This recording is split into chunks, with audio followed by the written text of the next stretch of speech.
안녕하세요. 오늘도 사연 살롱을 찾아주셔서 감사합니다. 저는 황당한 일을 겪고 이혼을 한 40대 여성인데요.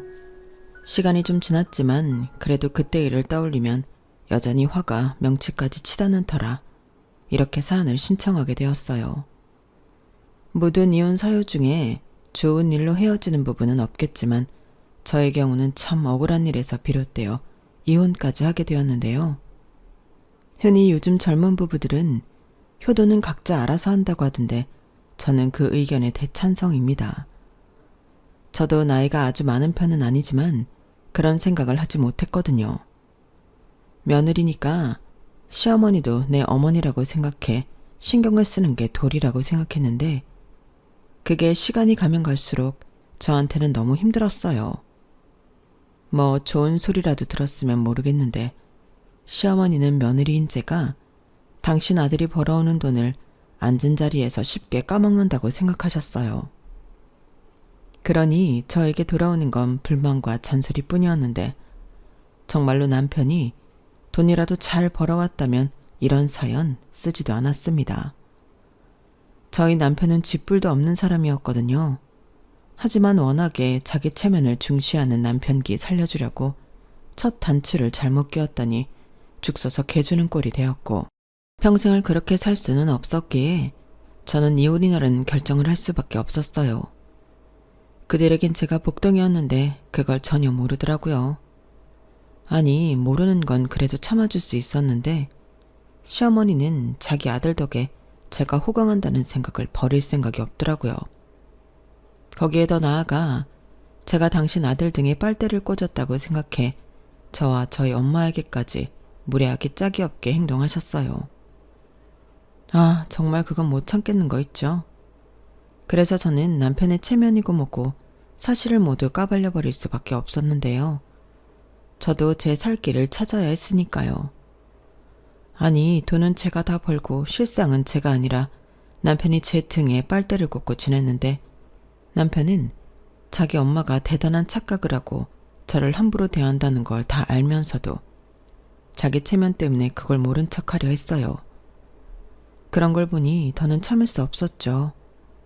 그렇게 모든 사실을 까발려 놓으니 부부 사이는 물론이고 저의 결혼은 결국 파국으로 치닫을 수밖에 없었는데 지금부터 그 이야기를 시작해 볼까 합니다. 우선 제 이야기를 간략히 해보자면 저희 엄마는 제가 어릴 때 이혼하셨어요. 그리고 홀로 보험 일을 하시며 저를 키우셨는데 경제적으로는 많이 어려운 생활을 했죠. 엄마가 지금도 보험 일을 하고 계시지만 그때는 보험 일이라는 게 결코 큰 돈을 버는 일이 아니었거든요. 게다가 저는 환경 때문인지 원래 기질이 그런지 또래보다 금방 철이 들었는데 어린 마음에 인간이 살면서 돈이 정말 중요하다는 생각을 많이 했어요. 돈이 있으면 엄마가 남들한테 아쉬운 소리도 하지 않아도 되고 저 역시 하고 싶은 것, 갖고 싶은 것들을 고민 없이 살 수 있을 것만 같았는데 그래서 저는 일찍이 대학이 아닌 사회인이 되어 빨리 돈을 벌고 싶었죠. 그래서 학교 다니면서 다른 친구들은 자신의 진로 고민을 할 때 저는 뭘 해야 돈을 많이 벌 수 있을까 그 고민을 했어요. 그리고 고민에 고민을 거듭한 결과 저는 제가 좋아하는 일로 돈을 많이 벌고 싶다는 꿈을 꾸게 되었는데요.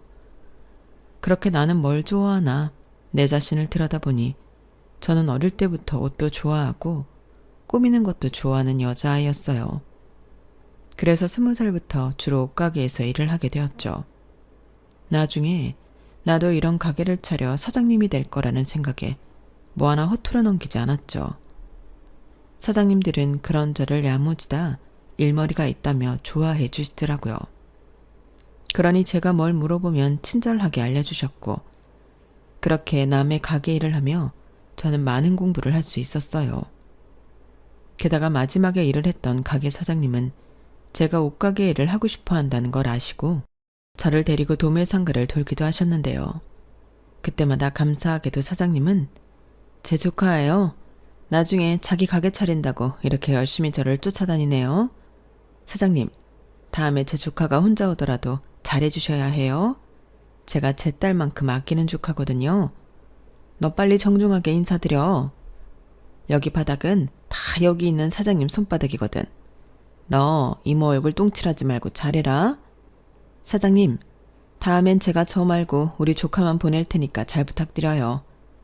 오늘 보니까 머리가 너무 예쁘게 잘 말렸다. 이렇게 저를 자연스럽게 도매 사장님들에게 소개해 주셨는데 저는 그 덕을 엄청 크게 봤어요. 지금까지도 도매 사장님들은 저를 사장님의 친조카를 알고 계신데 그때 사장님이 인맥을 소개해 주지 않았다면 제가 하나하나 그 텃세를 뚫고 자리 잡기까지 힘들었을 거라 생각합니다. 그래서 지금까지도 저는 사장님과의 인연을 소중하게 여기며 명절이나 스승의 날 같은 때 선물도 하고 식사 대접도 하고 있는데요. 사장님은 그때 제가 당신 젊었을 때 모습 같아서 도와주고 싶었다고 하셨어요. 그러고 보니 제가 일하는 데 있어 인복은 좋은 편이었어요. 그렇게 매일을 열심히 치열하게 살다 보니 저는 30대가 되기 전에 제 가게를 가질 수 있게 되었어요. 솔직히 목이 아주 좋고 평수가 있는 곳은 아니었지만 그 돈을 모으기까지 속된 말로 먹을 것 안 먹고 입을 것 안 입고 돈을 모았어요. 남들 눈에 제가 궁상맞게 보였을지도 모르겠지만 저에겐 꿈과 목표가 있었기에 그 시간이 힘들지 않았어요. 오히려 하루하루 제가 바라는 꿈에 가까워지고 있다 생각해 늘 신이 났었는데요. 그렇게 마련한 제 가게이다 보니 저는 너무 행복했어요. 남들이 볼 때는 코딱지만한 보세 옷가게일지 모르지만 저에겐 전부였고 천국이었죠. 거기에 쇼핑몰이라고 하기엔 조금 민망하고 온라인 스토어를 통해 인터넷 판매도 하기 시작했는데 저는 그간의 경험을 살려 질 좋은 옷을 합리적인 가격에 팔고 싶었죠. 사실 이 일을 하다 보니 세상엔 다 팔지도 못하고 폐기하는 옷이 엄청 많더라고요. 유행도 너무 잘 타고 또 한철 입고 끝이라는 나쁜 말로 싸구려 옷들도 대충 만드는 곳도 많았는데 저는 그런 옷을 팔고 싶지 않았어요. 이미 다른 곳에서 그런 옷들을 많이 팔고 있었으니 저는 좀 차별화를 두고 싶었죠. 디자인만 어필해 비싸게 옷을 팔아봤자 질이 떨어지면 그 옷도 낭비고 그 옷을 사간 고객도 다른 옷을 재구매하러 오지 않을 거라 생각했어요. 저는 어쩌면 시간이 많이 걸릴지 몰라도 저희 가게의 진가를 알아봐주는 단골이 많은 가게로 성장시키고 싶었어요. 그래서 오프라인에만 매달릴 수 없다는 생각을 개업 초창기 때부터 했는데 그렇게 6, 7년 정도 꾸준히 노력하니 서서히 저의 바람은 현실이 되었어요. 거기에 저도 블로그 및 라이브 쇼핑 같은 미디어 홍보를 꾸준히 하려 노력했는데 일부러 제 가게를 찾아와 주는 손님도 많으셨죠. 그렇게 장사를 하다 보니 온오프라인 순수익이 어지간한 대기업 다니는 사람 연봉만큼은 거뜬히 가져갈 수 있게 되었는데요. 그때가 돈 버는 재미도 있고 더 가게를 발전시키고 싶은 마음에 누굴 만날 생각은 아예 하지도 못했답니다. 그러다 어느 정도 가게가 운영 시스템이 안정화되면서 비로소 여유라는 게 생겼는데요. 제 여유는 통장의 잔고와 같더라고요. 통장에 어느 정도 돈이 쌓이니 이젠 좀 나도 새 삶을 돌아봐도 되지 않을까 그런 생각을 하게 되더라고요. 그리고 남편도 그런 시점에서 만나게 되었는데요. 남편은 당시 친하게 지내던 친구의 아는 오빠였어요. 성민 오빠, 오빠가 백화점은 웬일이야? 여자친구 선물 사려고 왔어? 여자친구는 무슨, 너 또 사치 부리려고 백화점 왔냐? 뭐래, 내가 무슨 사치를 부린다고. 딱 보면 몰라? 친구 만나러 왔잖아. 농담이지, 왜 이렇게 발끈해. 너도 나 솔로인 거 알면서 장난쳤잖아. 오빠가 설마 너를 정말 그렇게 생각하겠냐? 오빠 그런 사람 아니거든. 몰라, 그냥 반가워서 장난 좀 친 건데 친구 앞에서 사람 민망하게. 미안. 오빠가 그건 생각이 짧았다. 안녕하세요. 저 민주 아는 오빠인데요. 제가 장난친 거지 민주 그런 애 아니에요. 아, 네, 저도 알아요. 고등학교 때부터 친구인데 당연히 알죠. 와, 그렇구나. 고등학교 때부터 친구면 엄청 오래된 사이네요. 오빠, 내가 전에 옷가게 엄청 잘 된다고 했던 친구 있지? 그게 얘야. 아, 그 친구? 와, 듣기만 했는데 실제로 보니까 더 멋쟁이시네요. 그럼 내 친구가 학교 다닐 때부터도 센스가 남달랐어요. 같은 교복을 입는데 얘가 입는 교복은 뭔가 다르더라고. 정아, 너도 인사해. 여기는 개인 사업하는 성민이 오빠야. 안녕하세요. 네, 이렇게 만나게 돼서 반갑습니다. 근데 진주 오빠는 왜 혼자 백화점에 왔어? 선물? 다음 주가 엄마 생신이신데 도통 뭘 사야 할지 모르겠네. 옷을 좀 사드리고 싶은데 내 눈에는 다 똑같아 보인다. 엄마가 다음 달에 친구들이랑 여행 가시거든. 그때 입을 옷이 없다고 해서 무작정 백화점에 오긴 했는데 도통 모르겠어. 정말? 정아야, 그럼 네가 오빠 좀 도와줘. 아무래도 옷가게 사장님이 보는 눈이 더 좋겠지? 내가? 그럼 저는 너무 고맙죠. 초면이지만 제가 부탁 좀 드려도 될까요? 대신 맛있는 거 사드릴게요. 와, 정말? 비싼 거 먹어도 돼? 민주 너 말고 정아 씨 사드린다고. 치, 정아 내 친구거든? 내 친구 아니었으면 오빠가 정아한테 어떻게 그런 부탁을 해. 그러지 말고 나도 껴줘. 정아야, 너 실력 발휘 좀 제대로 해봐. 우리 오늘 진짜 맛있는 거 얻어먹자. 저 오빠 능력 있어. 그래도 백화점에 직원이 얼마나 많은데 내가 도움이 될까? 직원이랑 정아 씨는 다르죠. 그러지 말고 부탁 좀 드릴게요. 저희 엄마가 옷 보는 눈이 좀 깐깐하시거든요. 디자인도 보고 옷감 질도 보고 브랜드도 보는데 제가 아는 게 없어서요. 아, 그러시구나. 어머님이 멋쟁이신가 봐요. 좀 그런 편이시죠. 그래서 선물해드리고 욕먹은 날도 많아요. 좋은 아드님이세요. 그래도 꾸준히 선물을 해드리는 걸 보면. 그럼 제가 도움이 될지는 모르겠지만 한번 같이 봐드릴까요? 저는 그날 본인은 아니었지만 우연히 만난 남편을 위해 미래의 제 시어머니가 되실 분인 줄도 모르고 정성스럽게 옷을 골랐어요. 그리고 상의 하의 모자까지 해서 160만 원 정도 나왔는데 남편은 그 액수를 보면서 비싸네 어쩌네 말도 하지 않고 시원시원하게 쓰더군요. 솔직히 남자들 여자 옷값이 그렇게 비싼 건 좋아하지 않는다고 생각했는데 남편의 그런 모습은 저에게 좀 신선했어요. 오히려 저와 제 친구에게 보다가 마음에 드는 거 있으면 말해. 내가 많이는 못 사줘도 하나씩은 사줄게.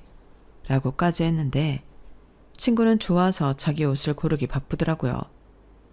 하지만 저는 이게 업이기도 하고 처음 본 남자한테 그런 호의는 받고 싶지 않아 거절했는데요. 그게 저는 우리의 처음이자 마지막이라고 생각했어요. 지금도 그때를 떠올리면 당시 제가 남편에게 이성적인 호기심이나 호감은 별로 없었던 것 같은데 친구는 연신 자기 아는 오빠가 돈도 잘 벌고 주변 사람들도 잘 챙긴다고 입에 침이 마르도록 칭찬을 하기 바빴어요.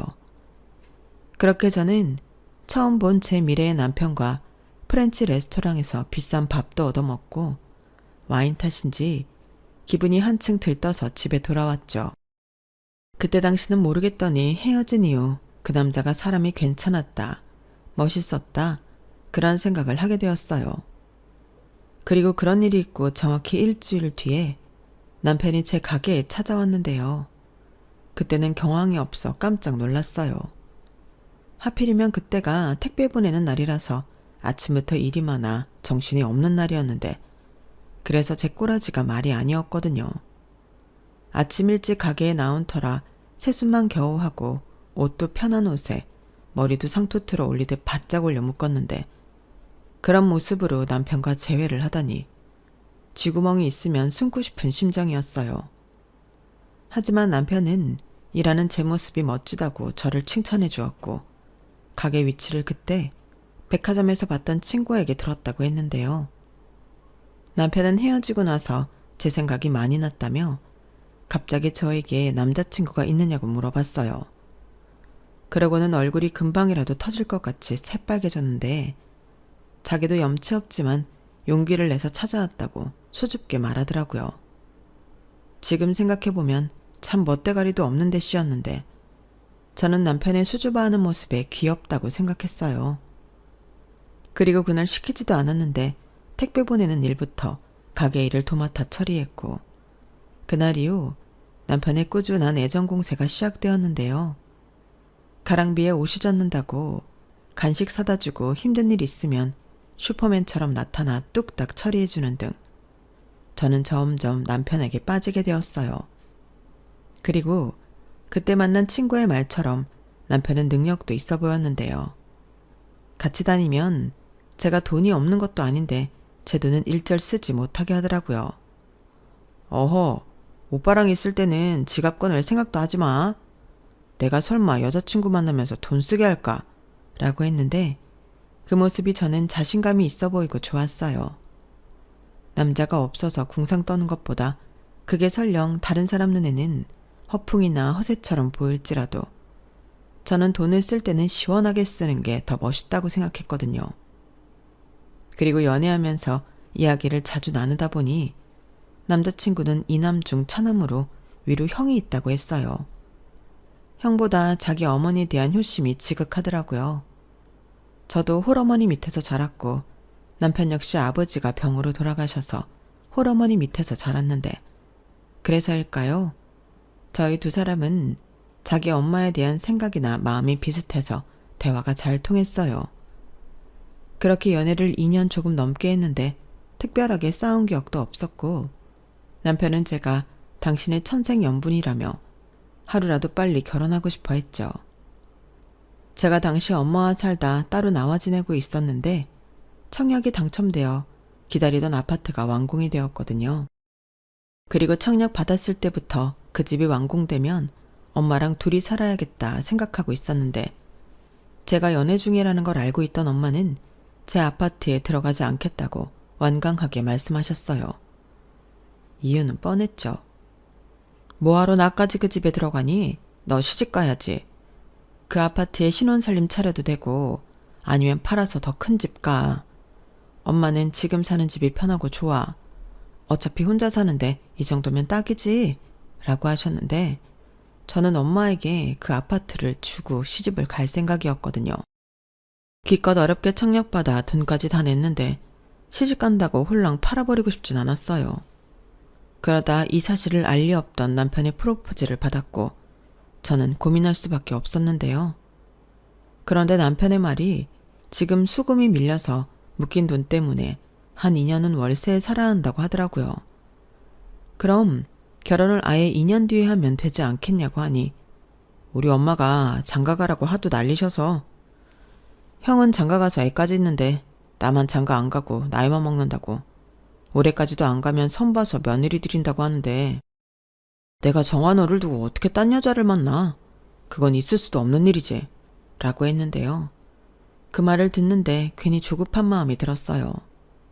막말로 내가 집이 없는 것도 아닌데 괜히 사랑하는 남자를 딴 여자한테 뺏길까 묘한 질투심이 났죠. 저는 그게 제가 똥 밟는 건 줄도 모르고 내가 아파트가 있으니 그럼 월세 말고 그 집을 신혼집으로 하자고 말했는데 남편은 정말 몰랐다며 깜짝 놀라며 좋아하더군요. 대신 자기가 생활비는 아주 넉넉히 주겠다고 큰 소리까지 쳤는데 실상은 아니었어요. 무슨 사업이 돈이 계속 묶이는지 남편은 신혼 때부터 저에게 아쉬운 소리만 하더라고요.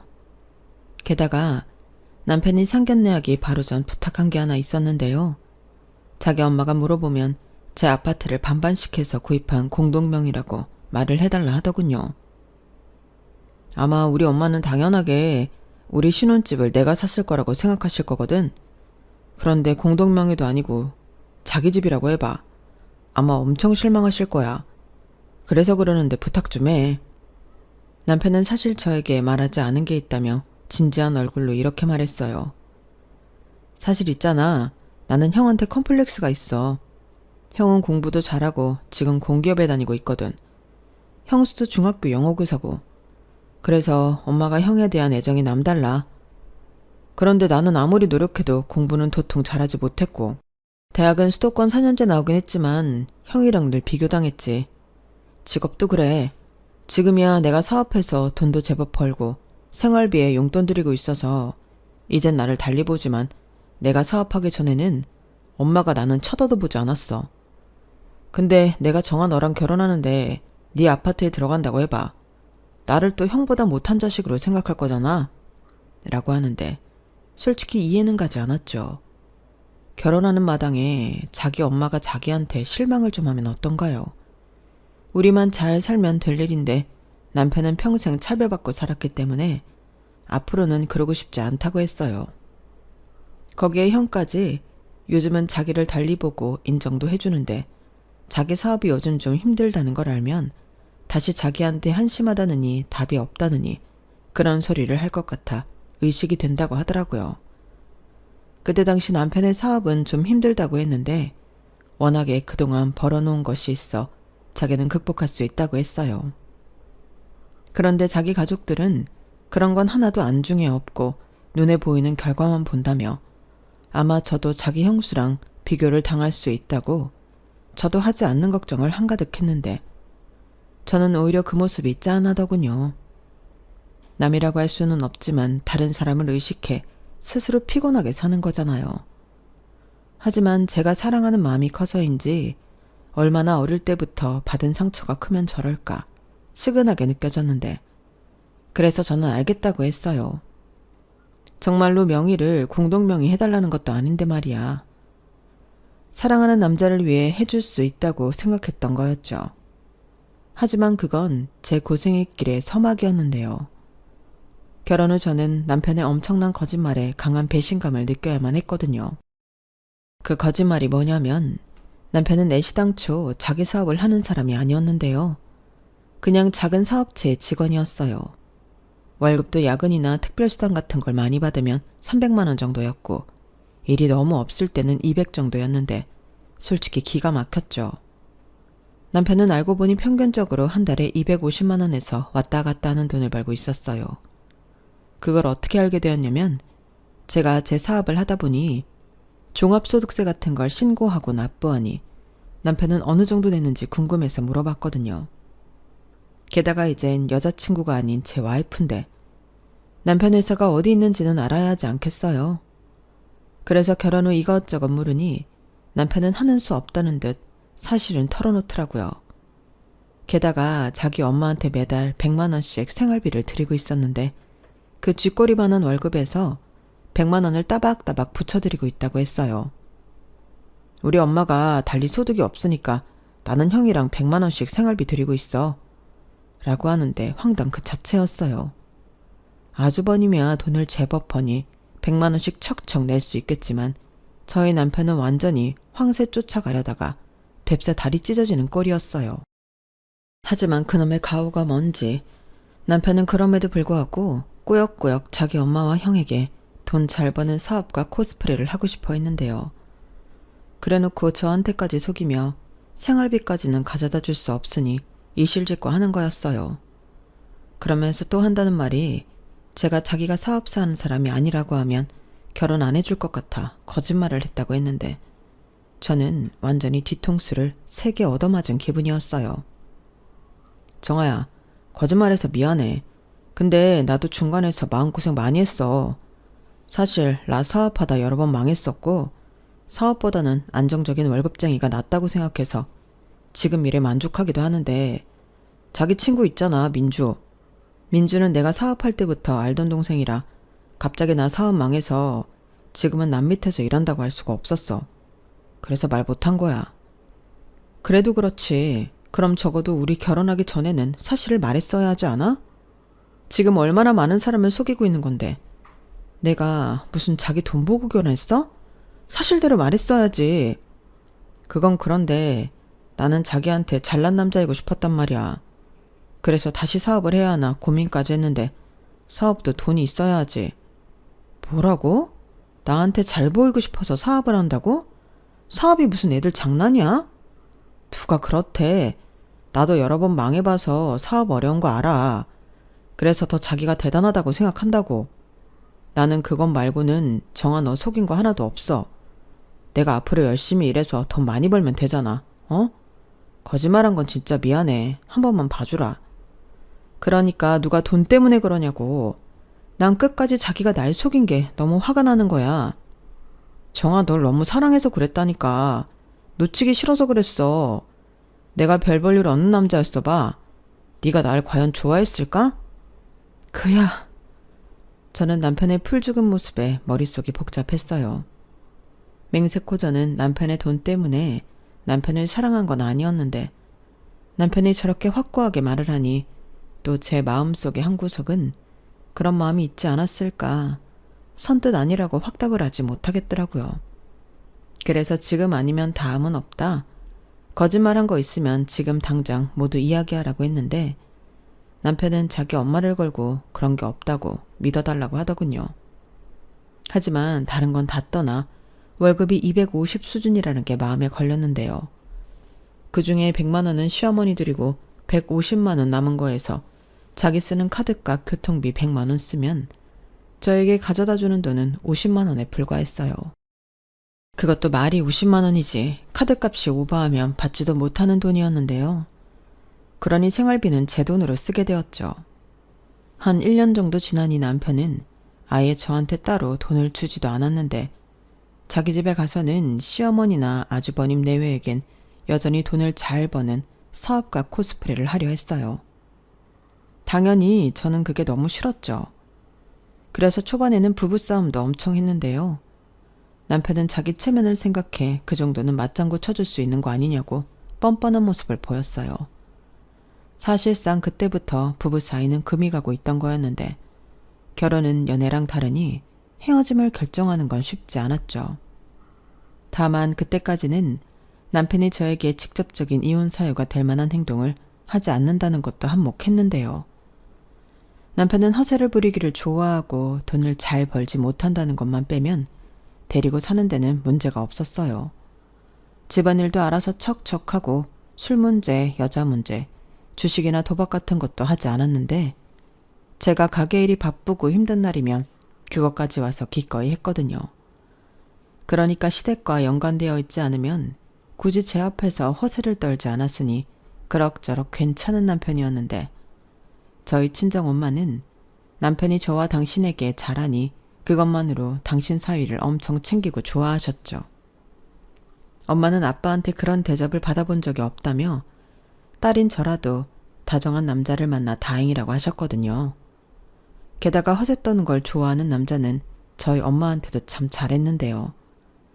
친정엄마를 모시고 식사를 할 때면 알아서 비싼 식당을 예약해 그 돈을 자기가 내곤 했어요. 거기에 남편은 장모 선물도 빼먹지 않고 자기 돈으로 사왔는데 그러니 저희 엄마는 당신 사위를 좋아할 수밖에 없었죠. 그리고 그렇게 사위 잘 둬서 좋다고 하는 엄마를 보고 저 역시 참고 산 건 또 있었는데요. 하지만 남편이 그렇게 저희 엄마한테 점수를 따는 동안 시어머니는 며느리인 저한테 사사건건 시비를 걸지 못해 안달이셨어요. 한 번은 제 가게에 놀러를 오셔서는 가게라고 코딱지만한데 너 여기서 돈은 벌긴 하니?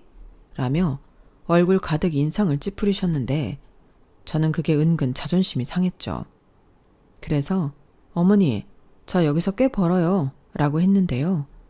시어머니는 족제비 눈을 하고는 벌긴 뭘 벌어? 옷 가격도 그래. 이렇게 싸게 팔아서 얼마를 남기니? 우리 아들만 고생하겠네. 라며 제 말을 믿지 않으셨어요. 허세에 거짓말을 하고 있는 건 당신 아들인데 제가 돈도 못 벌면서 자기 앞에서 큰 소리 친다고 생각하시는 눈치였다니까요. 그리고 시어머니는 당신 아들이 돈을 잘 버니 제가 당신 아들 돈으로 돈 많은 사모님 놀이를 하고 있다 생각하셨는데 그런 생각을 하게 된 계기가 딱 한 번 있었어요. 그건 바로 제 위 형님 때문이었는데요. 저희 형님은 직업이 교사이긴 하나 명품도 좋아하고 사치가 좀 있는 편이셨어요. 저도 뭐 직업도 그렇고 마음에 드는 건 가격을 생각하지 않고 명품이든 보세든 사는 편이었는데 아무래도 옷 코디 사진을 찍을 때 가방이나 신발 같은 건 좀 좋은 걸로 매치해야 옷도 살아나거든요.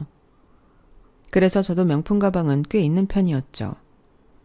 그날은 아주버님 생신으로 시댁에서 가족들끼리 밥을 먹기로 한 날이었는데 아무 생각 없이 샤넬 가방 하나를 메고 가게 된 게 화근이었어요. 평소에 그 가방을 갖고 싶었다는 형님이 오지랖을 떨기 시작했거든요. 어머 동서, 이 가방 산 거야? 나는 너무 비싸서 가서 구경만 하고 못 사는데 동서는 간도 크다. 어떻게 이걸 살 생각을 다 했어? 이거 내 월급 2달치는 줘야 하던데. 서방님이 진짜 동서한테 잘해주나 보다. 이런 가방도 사주고. 부럽다. 라고 했는데 그 가방은 순수하게 제 돈으로 산 거라 황당했죠. 그런데 남편은 저한테 아무 말 하지 말라는 듯 눈짓 손짓 난리도 아니었고, 형님은 제가 아무 말도 하지 않으니 시어머니한테 제 가방을 가져가 이야기하기 시작했어요. 그러자 시어머니가 도끼 눈을 뜨고 저에게 다가와 심한 말을 퍼붓기 시작했는데요. 지금 생각해도 억울하고 분하기만 한데 제가 왜 제 돈으로 산 가방을 가지고 혼나야 하죠? 이 가방이 그렇게 비싼 거니? 아, 너는 생각이 있어 없어? 코딱지만한 가게에서 맨날 손님도 없이 파리만 날리던데 네가 무슨 이런 비싼 가방이 필요하냐? 어머니, 오해세요. 그 가방 제가 벌어서 제가 산 거예요. 뭐? 지금 그 말을 나더러 믿으라는 거냐? 동서, 왜 그래? 아까는 아무 말 안 했잖아. 그야 좀 전에는 형님이 제 가방 가지고 어머니한테 일러 바칠지 몰라서 그랬죠. 애도 아니고. 뭐? 동서, 지금 말 다 했어? 나는 그냥 가방이 예쁘니까 어머니도 한번 보시라고 한 것뿐이지. 저더러 그 말을 믿으라고요? 그리고 그 가방 진짜 제 돈으로 산 거 맞아요. 원하시면 제가 카드 내역 보여드릴게요. 됐다. 네가 긁고 그 돈을 우리 아들이 갚아줬겠지. 너는 고졸이라 그런지 그런 말을 해도 뭐 그렇게 허술하니? 이래서 내가 고졸 며느리는 보고 싶지 않았던 거야. 뭐라고요? 엄마, 그만해. 갑자기 여기서 학벌 얘기가 왜 나와? 우리 정아, 집 평점 때문에 대학 못 간 거지. 공부 못해서 그런 거 아니거든? 그리고 그 가방도 우리 정아가 산 거 맞아. 형수, 뭘 그런 거 가지고 일을 크게 만들어요. 누가 사면 어때요? 아니, 도련님. 야, 너 지금 네 형수한테 뭐라고 하냐? 나도 뭐라고 하나는? 그래, 내 와이프인데 보아하니 재수씨 감사하려고 하나 본데 그런 건 니네 집에 가서 해. 괜히 내 생일에 분위기만 망쳤잖아. 저는 아주버님의 말에 속에서 천불이 끓었어요. 이 분위기를 처음 망치기 시작한 게 당신 부인인데 왜 저를 원망하는 건지 입맛도 떨어지고 시댁에 있고 싶지 않더라고요. 그러자 제 눈치를 보던 남편이 오늘은 날이 아닌 것 같다며 우리 먼저 일어나자고 했는데, 시어머니는 저 때문에 당신 막내 아들이 그러는 거라며 제 뒤통수에 대고 불만을 이야기하셨지만, 남편은 자기가 알아서 수습하겠다고 저를 데리고 시댁을 나왔어요. 그러면서 한다는 말이 미안하다는 말이 아니고 다음부터는 명품 가방 가지고 시댁에 가지 말라는 소리였는데 그냥 시댁 자체를 가고 싶지 않았죠. 그래서 저는 앞으로는 명절만 시댁에 가겠다고 했는데 남편은 한숨만 쉬었어요. 제가 꼬라지가 났다는 거였죠. 하지만 그게 꼬라지든 저는 남편의 거짓 코스프레 하는 것도 싫고 그걸 믿고 저한테 함부로 하는 그 집 식구들도 싫어. 시댁에는 발길을 끈다시피 했는데 시어머니 역시도 저보다는 당신 아들이 편하니 저한테 전화는 잘 하지 않으셨어요. 그리고 남편이 중간에서 자기 혼자 왔다 갔다 하면서 알아서 잘하고 있는 것 같아 더 신경 쓰고 싶지도 않았는데요. 그러던 중 제가 결혼하고 3년 차에 접어들었는데 친정엄마가 유방암 2기라고 진단을 받았다고 연락을 하셨어요. 빠르면 빠를수록 좋다며 당장 수술을 하자고 했다는데 엄마도 암일 줄은 몰랐다며 많이 놀란 눈치더라고요. 그래서 저도 속은 달달달 떨렸어도 겉으로는 침착하게 엄마의 병원 일정을 모두 맞춰드렸는데 다행히 수술은 잘 끝나 항암까지는 하지 않아도 된다고 하셨어요. 정말 다행이었죠. 거기에 엄마는 당신 보험이 있다며 저더러 계산할 필요 없다고 하셨는데요. 저는 자식된 도리를 하고 싶어 제가 수술비와 병원비를 모두 결제했어요. 그러면서 보험금이 나오면 그건 엄마 가지시라고 했는데 엄마는 펄쩍 뛰며 이렇게 말씀하셨어요. 보험이 있는데 뭐하러? 그러지 말고 엄마가 보험료 나오면 바로 너한테 입금해 줄게. 이렇게 말씀하셨는데 저는 싫다고 했어요. 자식이라고 저 하나인데 그 정도도 못하겠냐고. 내가 하고 싶어 그러니 그냥 받으라고 했는데 그러자 엄마가 마지못해 알겠다고 하셨어요.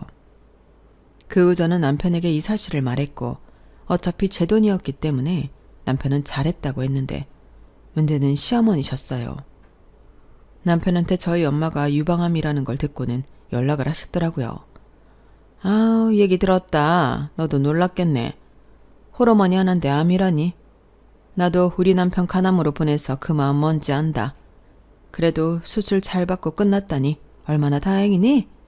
라고 하시는데 웬일로 저랑 우리 엄마 걱정을 다 해주시는 건지 전까지 깊숙이 박혀있던 나쁜 마음이 누그러드는 거 있죠. 그리고는 오랜만에 가족끼리 다 모여 밥 한번 먹자고 하셨는데 저는 알겠다고 했어요. 그리고 그날은 과일이며 소고기 세트며 바리바리 싸들고 갔는데 남편이 기분 좋아서 하루 종일 싱글벙글했어요. 그런데 시어머니는 제가 사들고 온 것도 전부 당신 아들이 산 걸로 아셨고 심지어 맛있게 식사한 후엔 우리 아들 덕에 오랜만에 소고기 맛있게 먹었네? 역시 우리 막내 아들이 최고야. 라며 생뚱맞게도 남편에게 고맙다 하셨죠. 남편은 제 눈치를 보면서도 뭘 이까짓 거 얼마나 한다고 내가 다음에 또 사올게 라며 역시나 거짓말을 하더라고요. 저는 당연히 기분이 언짢았죠. 그런데 남편이 다가와 미안해. 근데 거기에 대고 자기가 산 거라고 하면 나도 체면국이고 엄마도 민망하니까 그냥 이렇게 넘기자. 자기 돈이 내 돈이고 내 돈이 자기 돈이지. 우리 부부잖아. 이렇게 말했는데 저는 그 말이 참 이기적으로 들렸어요. 내 돈이 자기 돈이면 자기 돈도 제 돈인데 저는 그 돈 구경도 못 해봤으니까요. 그리고 좋은 분위기가 무르익을 쯤 시어머니는 그래서 사돈은 퇴원하셨니? 병원비가 꽤 나왔을 텐데 그 돈은 어떻게 했어? 설마 네가 낸 건 아니지? 라고 물으셨는데 저는 이번에 사실 그대로 이야기하고 싶었어요. 그래서 제가 냈어요 라고 냉큼 말했고 그 말에 시어머니는 뭐라고? 사돈은 보험도 없다니? 아니 보험이라는 양반이 자기 보험도 없다는 거야? 라고 꽤나 심각한 얼굴로 물으셨는데 저는 아무렇지 않게 대답했어요. 보험은 있으신데 그냥 그 돈은 엄마 가지시라고 했다고요. 제가 자식인데 제가 병원비 정도는 낼 수 있죠. 이렇게 말했어요. 그러자 시어머니는 순식간에 얼굴이 사나워지셨는데요. 야, 뭐라고? 자식인데 병원비 정도는 낼 수 있다고? 너는 어쩜 네 돈도 아닌데 그렇게 뻔뻔하게 굴 수 있니? 네? 그게 무슨 어머니 그 돈. 엄마 그만해. 그 일은 우리가 알아서 하는 거지. 다른 사람도 아니고 장모님이신데. 알아서 하긴 뭘 알아서 해. 얘가 지금 네 돈으로 지 엄마한테 효도를 하고 있잖아. 어머니, 그게 무슨 말씀이세요? 저 이 사람 돈 아니고 제 돈으로 병원비 냈어요. 지금 나더러 그 말을 믿으라는 거냐? 내가 그 가게 잘 되는 꼴을 본 적이 없는데 어디서 거짓부렁이야? 아니라니까요. 제가 뭐 매출 전표라도 보여드려야 믿으시겠어요? 저는 억울한 마음에 이참에 모든 걸 까발릴 생각이었어요. 하지만 옆에서 남편이 필사적으로 말렸는데 문득 이런 생각이 들더라고요. 지가 우리 엄마 병원비 내드렸다고 자기 엄마한테 떠든 건 아닐까. 그런 생각을 하니 이놈도 한패처럼 느껴졌는데 남편이 중간에서 뭐라고 하니 시어머니도 더는 하고 싶은 말을 꾹 참는 것처럼 보였어요. 그리고 남편은 괜히 왔다며 저더러 집에 가자고 했는데요. 저는 제 손을 잡으려 하는 남편의 손을 뿌리치고 그 집을 나와버렸어요. 그러자 제 뒤통수에 대고 시어머니가 저 싸가지 없는 것 좀 봐. 저런 게 뭐가 좋다고?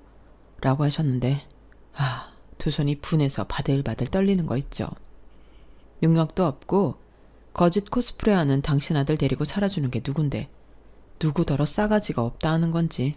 그날은 남편도 안방에서 내쫓고 혼자 잠이 들었어요.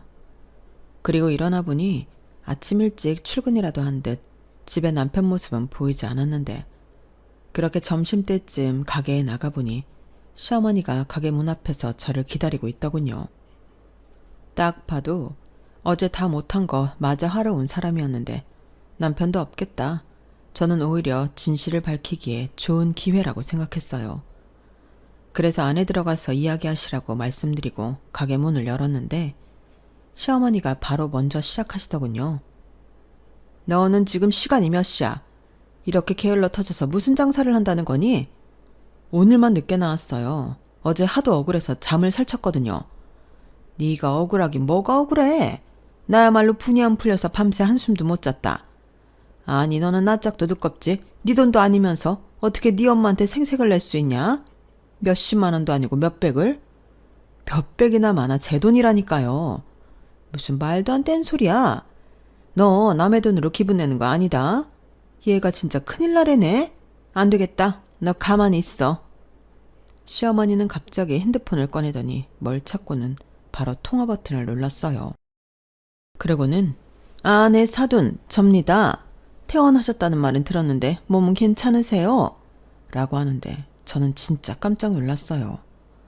아니 거기서 저희 엄마한테 전화를 할 거라고는 상상도 하지 못했거든요.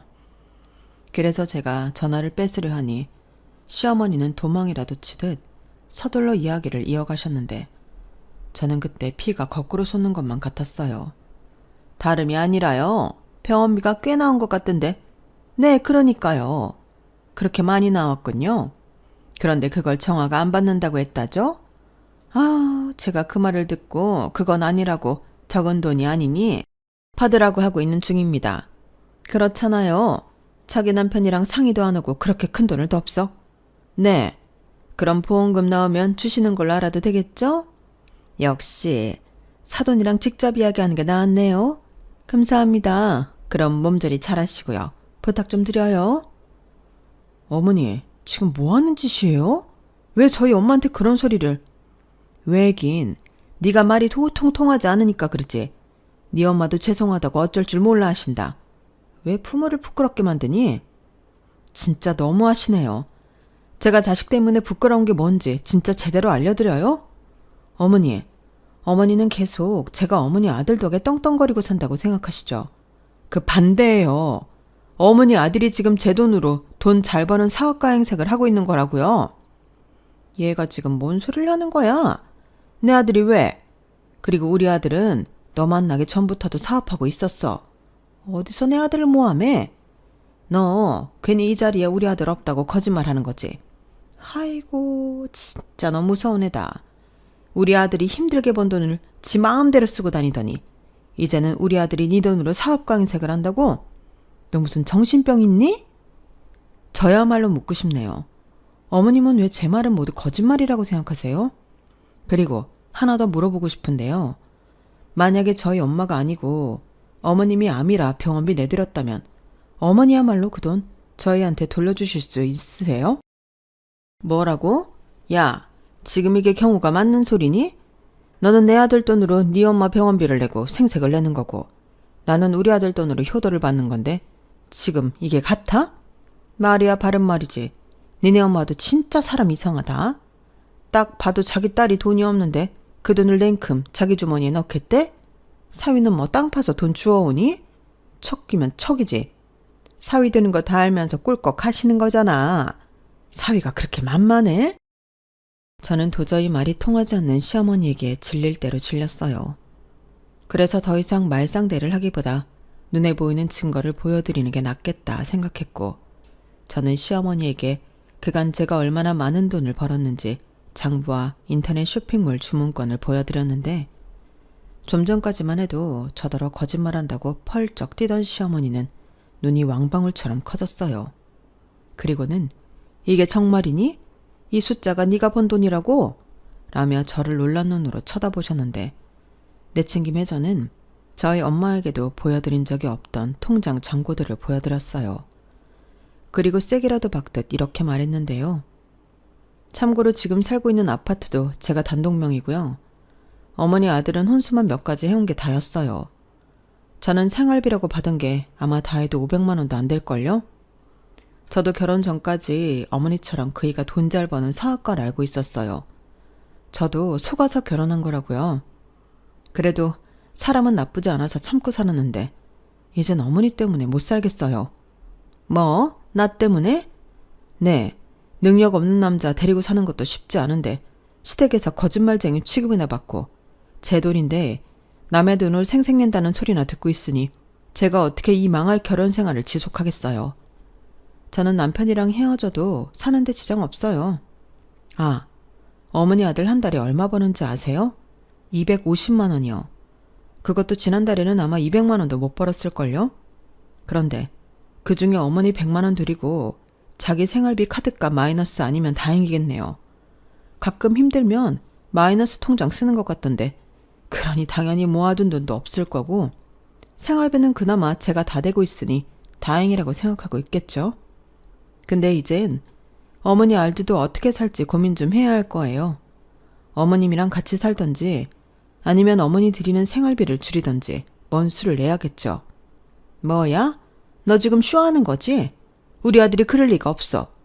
우리 아들이 고작 그런 푼돈을 번다고? 궁금하시면 어머님이 어머니 아들 통장 보여달라고 하세요. 저는 그동안 자기 체면 좀 살려달라고 하도 그 사람이 부탁해서 말하지 않으려 했는데 저라고 계속 이런 오해나 받고 살 수 있겠어요? 사업? 웃긴다 그래요. 어디 이름도 없는 조그만 회사 다니면서 자기 분수도 모르고 돈 100만 원씩 따박따박 자기 엄마 생활비를 드린대요? 시어머니는 제 말에 거의 뒤로 넘어가기 직전이었어요. 그리고는 무슨 정신승리라도 하려는 건지 저더러 계속 거짓말을 한다고 하셨는데 아마 그 정도로 믿고 싶지 않은 눈치였어요. 그래서 어머님이 하도 아주버님이랑 비교하고 치사하게 차별하니까 아들이 그렇게 삐딱하게 자란 거예요. 그러니까 이건 어머님이 잘못이라고요. 라고 했는데 시어머니는 더 이상 저더러 거짓말한다고 몰아세울 수 없을 것 같으니 태세를 완전히 전환하셨는데 바로 이렇게 말을 바꾸셨어요. 그래, 네 말이 다 맞다 치자. 그렇다고 이렇게 시어머니를 개무시를 해? 가난한 집구석의 고졸인 주제에 기껏 며느리를 받아줬더니 뭐가 어쩌고 저째? 어머니 잘못이에요? 저는 시어머니의 말에 그저 웃음만 나왔어요.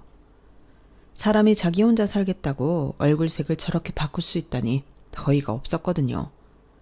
그래서 어차피 그때는 이혼하기로 마음을 정했기 때문에 그간 고졸며느리 참고 계시느라 수고가 많으셨네요. 그럼 앞으로는 원하는 새며느리 얻길 바라고 이제 그만 제 가게에서 나가세요. 더 하실 말씀도 없으시잖아요. 라며 시어머니를 가게 밖으로 내몰았는데 시어머니는 이혼으로 협박하냐고 저더러 나도 너같이 싸가지 없는 며느리 안 보면 땡큐야 라고 하시며 당신빨로 가게를 나가셨는데 아마 나가셔서 바로 남편한테 전화를 한 모양이었어요. 정말 사업하는 게 아니고 직원이냐? 너 꼴랑 200만 원 버냐? 이런 것들을 물어본 것 같았는데요. 저녁에 집에 돌아온 남편의 얼굴엔 근심이 가득하더군요. 그러면서 저한테 실망했다며 다그치기 시작했는데 저더러 너 살려고 자길 팔았냐고 어떻게 그럴 수 있냐고 하는 거 있죠. 그동안 지 살자고 접한 건 생각도 안 하고 저런 말을 하는데 저런 놈 뭐가 좋다고 봐주고 살았나. 저는 제 지난날의 선택을 진심 후회했어요.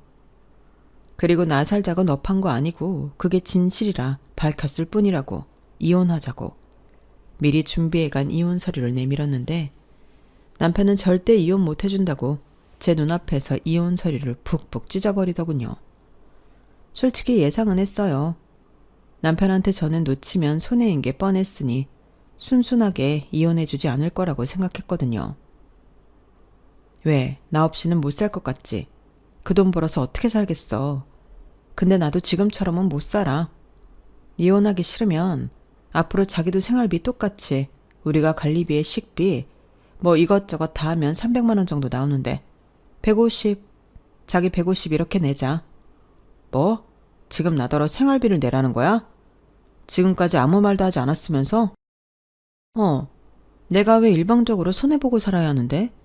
자기가 그랬잖아. 거짓말한 거 미안하다고. 대신 돈 많이 벌어오겠다고. 하지 않았어? 근데 나한테 그동안 얼마 가져다 줬니? 아니, 내가 무슨 너처럼 사업을 하는 것도 아닌데 그런 큰 돈이 어딨다고. 왜? 어머니 드릴 돈은 있고 우리 생활비 줄 돈은 없는 거야? 진짜 왜 그러냐. 요즘 가뜩이나 일이 없어서 200만 원도 겨우 받는데. 그래서 나더러 언제까지 혼자 다 감당하라는 건데 생활비 안 주는 것도 이혼 사유에 해당되는 거 몰라? 자기는 잘 벌잖아. 그동안도 아무 소리 하지 않고 다녔으면서. 그래서 앞으로도 아무 소리 하지 말고 다 내라. 이 소리니? 내가 내가 무슨 아들 키워? 됐고, 그럼 성이라도 보여. 이번 달부터 어머니한테 드리는 생활비 나 주라고. 뭐? 우리 엄마 생활비를 너한테 주라고? 왜? 내가 틀린 말 했어? 아주버님이 알아서 하든 어머님이 알아서 하든 하겠지. 나랑 이혼하기 싫다며? 정아야, 이름 부르지 마. 나는 지금 뭐 속이 좋아서 이러고 있는 줄 알아? 싫으면 이혼해. 진짜 너무한다. 네가 다 까발려서 이젠 네가 원하는 대로 됐잖아. 사람이 잔인하게 꼭 이렇게까지 해야 해? 지금 생각해보니까 그동안 내가 바보 천치였어. 내 돈으로 효도하는 거 아니니까 그냥 뒀는데 자기 생색내는 일에만 목매했잖아. 다다음 달 어머니 일본 가실 때도 자기가 경비 내드린다고 했지? 어디 능력 있으면 해보라고. 나한테 손 벌릴 생각 아니었어? 그건 우리 엄마도 친구들 앞에서 체면이 있으니까. 체면 같은 소리 하네. 너도 니네 엄마도 분수에 맞게 살아. 뭐? 너 지금 말 다 했어? 왜? 내가 틀린 말 했어? 어머님이 그러시더라. 남의 돈으로 효도하면 안 되는 거라고.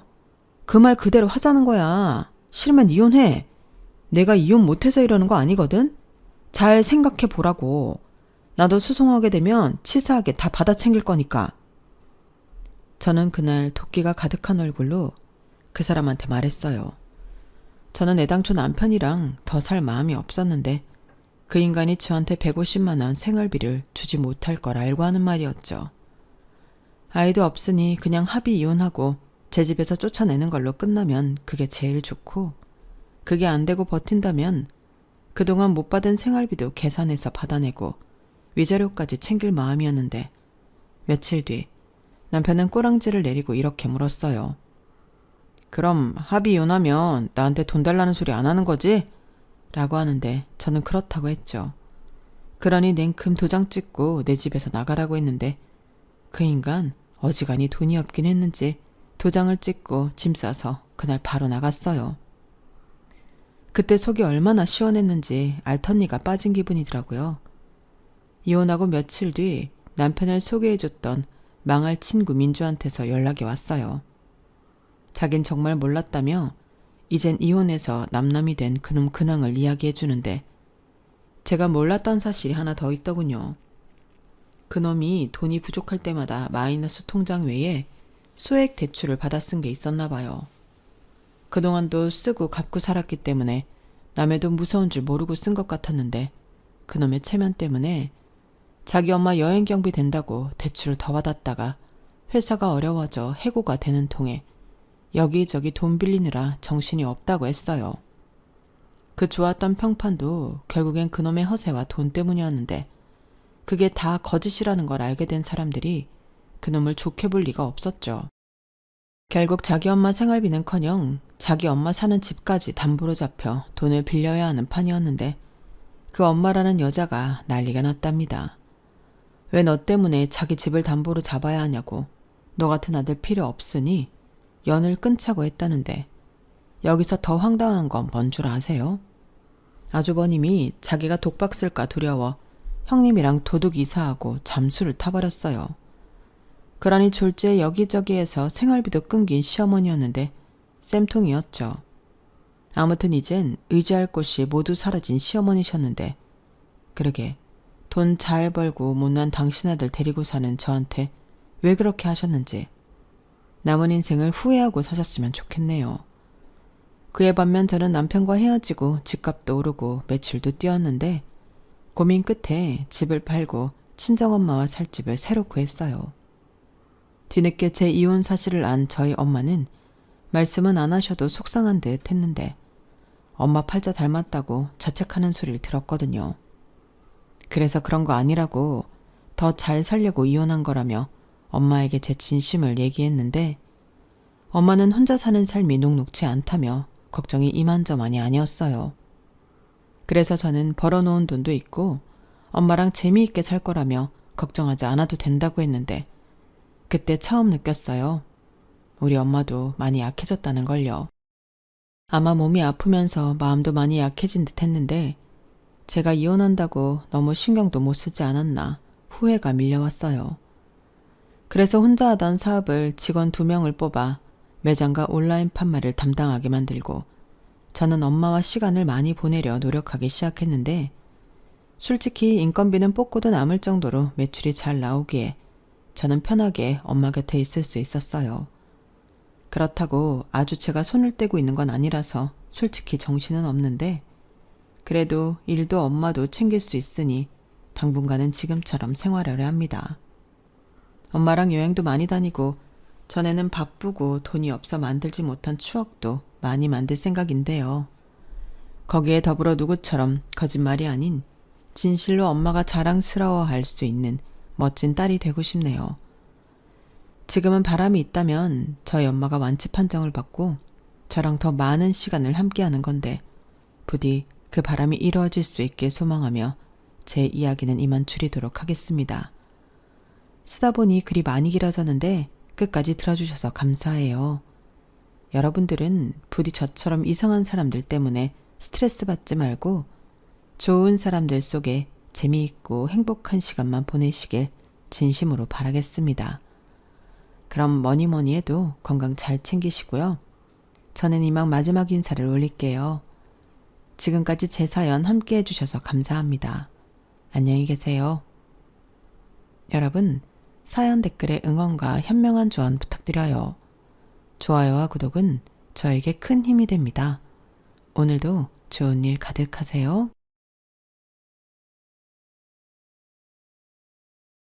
안녕하세요. 오늘도 사연 살롱을 찾아주셔서 감사합니다.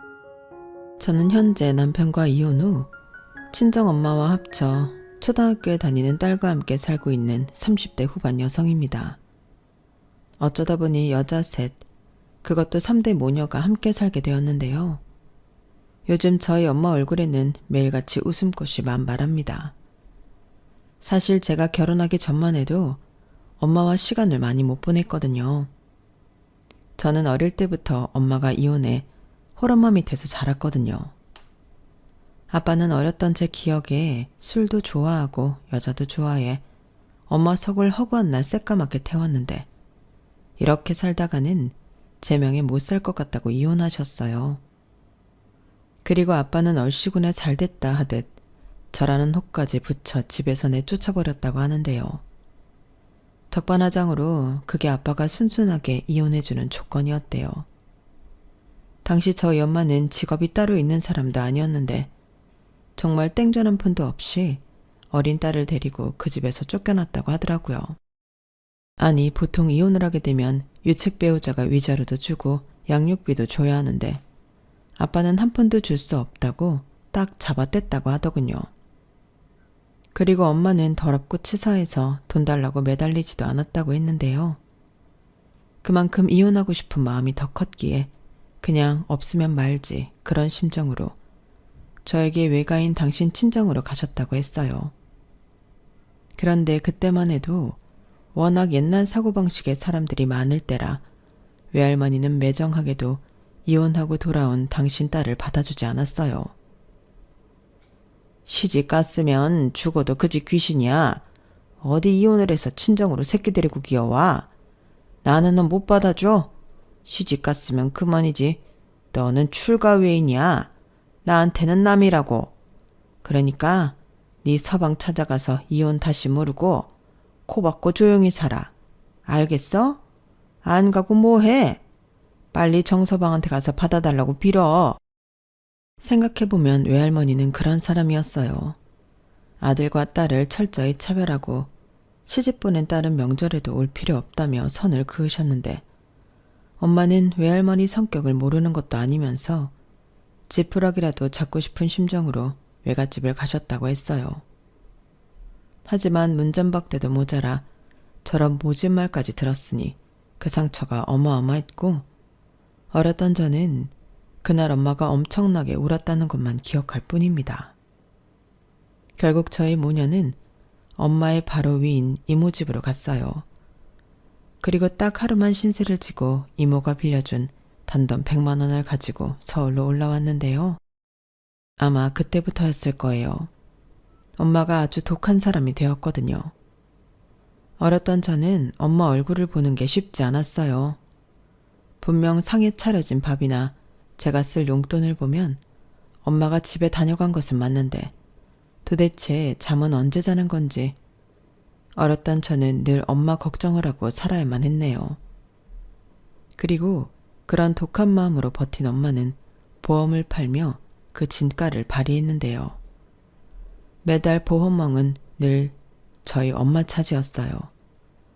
하지만 그때는 보험에 대한 인식이 많이 좋지 못할 때라 엄마를 무시하는 사람들도 많았는데 엄마는 늘 이렇게 말씀하셨죠. 엄마는 엄마를 싫어하는 사람은 하나도 안 무서워. 대신 돈이랑 우리 딸은 무섭지? 돈 없어서 우리 딸 굶기고 공부 못 시킬까 무섭고 우리 딸이 엄마 마음 몰라주고 엇나갈까 무섭고 엄마는 그거 2개 빼면 하나도 안 무서워. 이렇게 말씀하셨는데 저는 어렸지만 철이 빨리 들어 그런지 엄마 마음이 훤히 다 보였어요. 그래서 사춘기 방황도 모르고 열심히 공부하고 집안일하며 나름 모범생으로 살았는데요. 마음 같아서는 공부도 잘해서 고생하는 엄마를 기쁘게 해주고 싶었지만 그건 현실적으로 쉽지 않더군요. 열심히 하는데 잘 되지 않았거든요. 그리고 엄마도 일하느라 제 공부에는 신경을 많이 못 써줬는데 그건 당신 탓도 있다고 생각하셨는지 제가 공부를 잘하는지 못하는 것에는 단 한 번도 뭐라고 하신 적이 없었어요. 오히려 사람들이 어떻게 다 공부를 잘하겠니? 우리 딸은 우리 딸이 잘하는 걸 찾으면 돼. 기죽을 필요 없다니까? 이렇게 항상 저한테 괜찮다고 해줬는데 그 말이 참 고마웠어요. 제 친구 엄마들은 전부 공부 못하는 자식은 필요 없다고 공부 잔소리를 한다고 했거든요. 그래서 제 친구들은 공부를 못해도 괜찮다고 해주는 저희 엄마를 부러워하며 저한테도 좋겠다는 말을 자주 했는데 저는 그 말이 좋진 않았어요. 저도 공부를 잘해서 괜찮다는 말이 아닌 잘했다, 우리 딸 최고다 그런 말이 듣고 싶었는데 그래서 성적이 별로 나오지 않아도 엉덩이 힘으로 무식하게 공부를 했죠. 그리고 그런 무식한 방법이 아주 틀리진 않았는지 명문대는 아니어도 서울에 있는 4년대 대학에는 입학할 수 있었는데요. 그날은 엄마와 외식도 하고 최고로 행복한 날이었어요. 비록 외식 후 엄마는 고객을 만나러 가야 한다며 급히 가셨지만 엄마가 저를 위해 열심히 일한다고 생각했기에 서운하지 않았죠. 그리고 혼자 고생하는 엄마를 위해서라도 저 역시 빨리 돈을 벌고 싶었어요. 이왕이면 저희 엄마 소원대로 책상 앞에서 컴퓨터 두드리며 편한 일을 하고 싶었죠.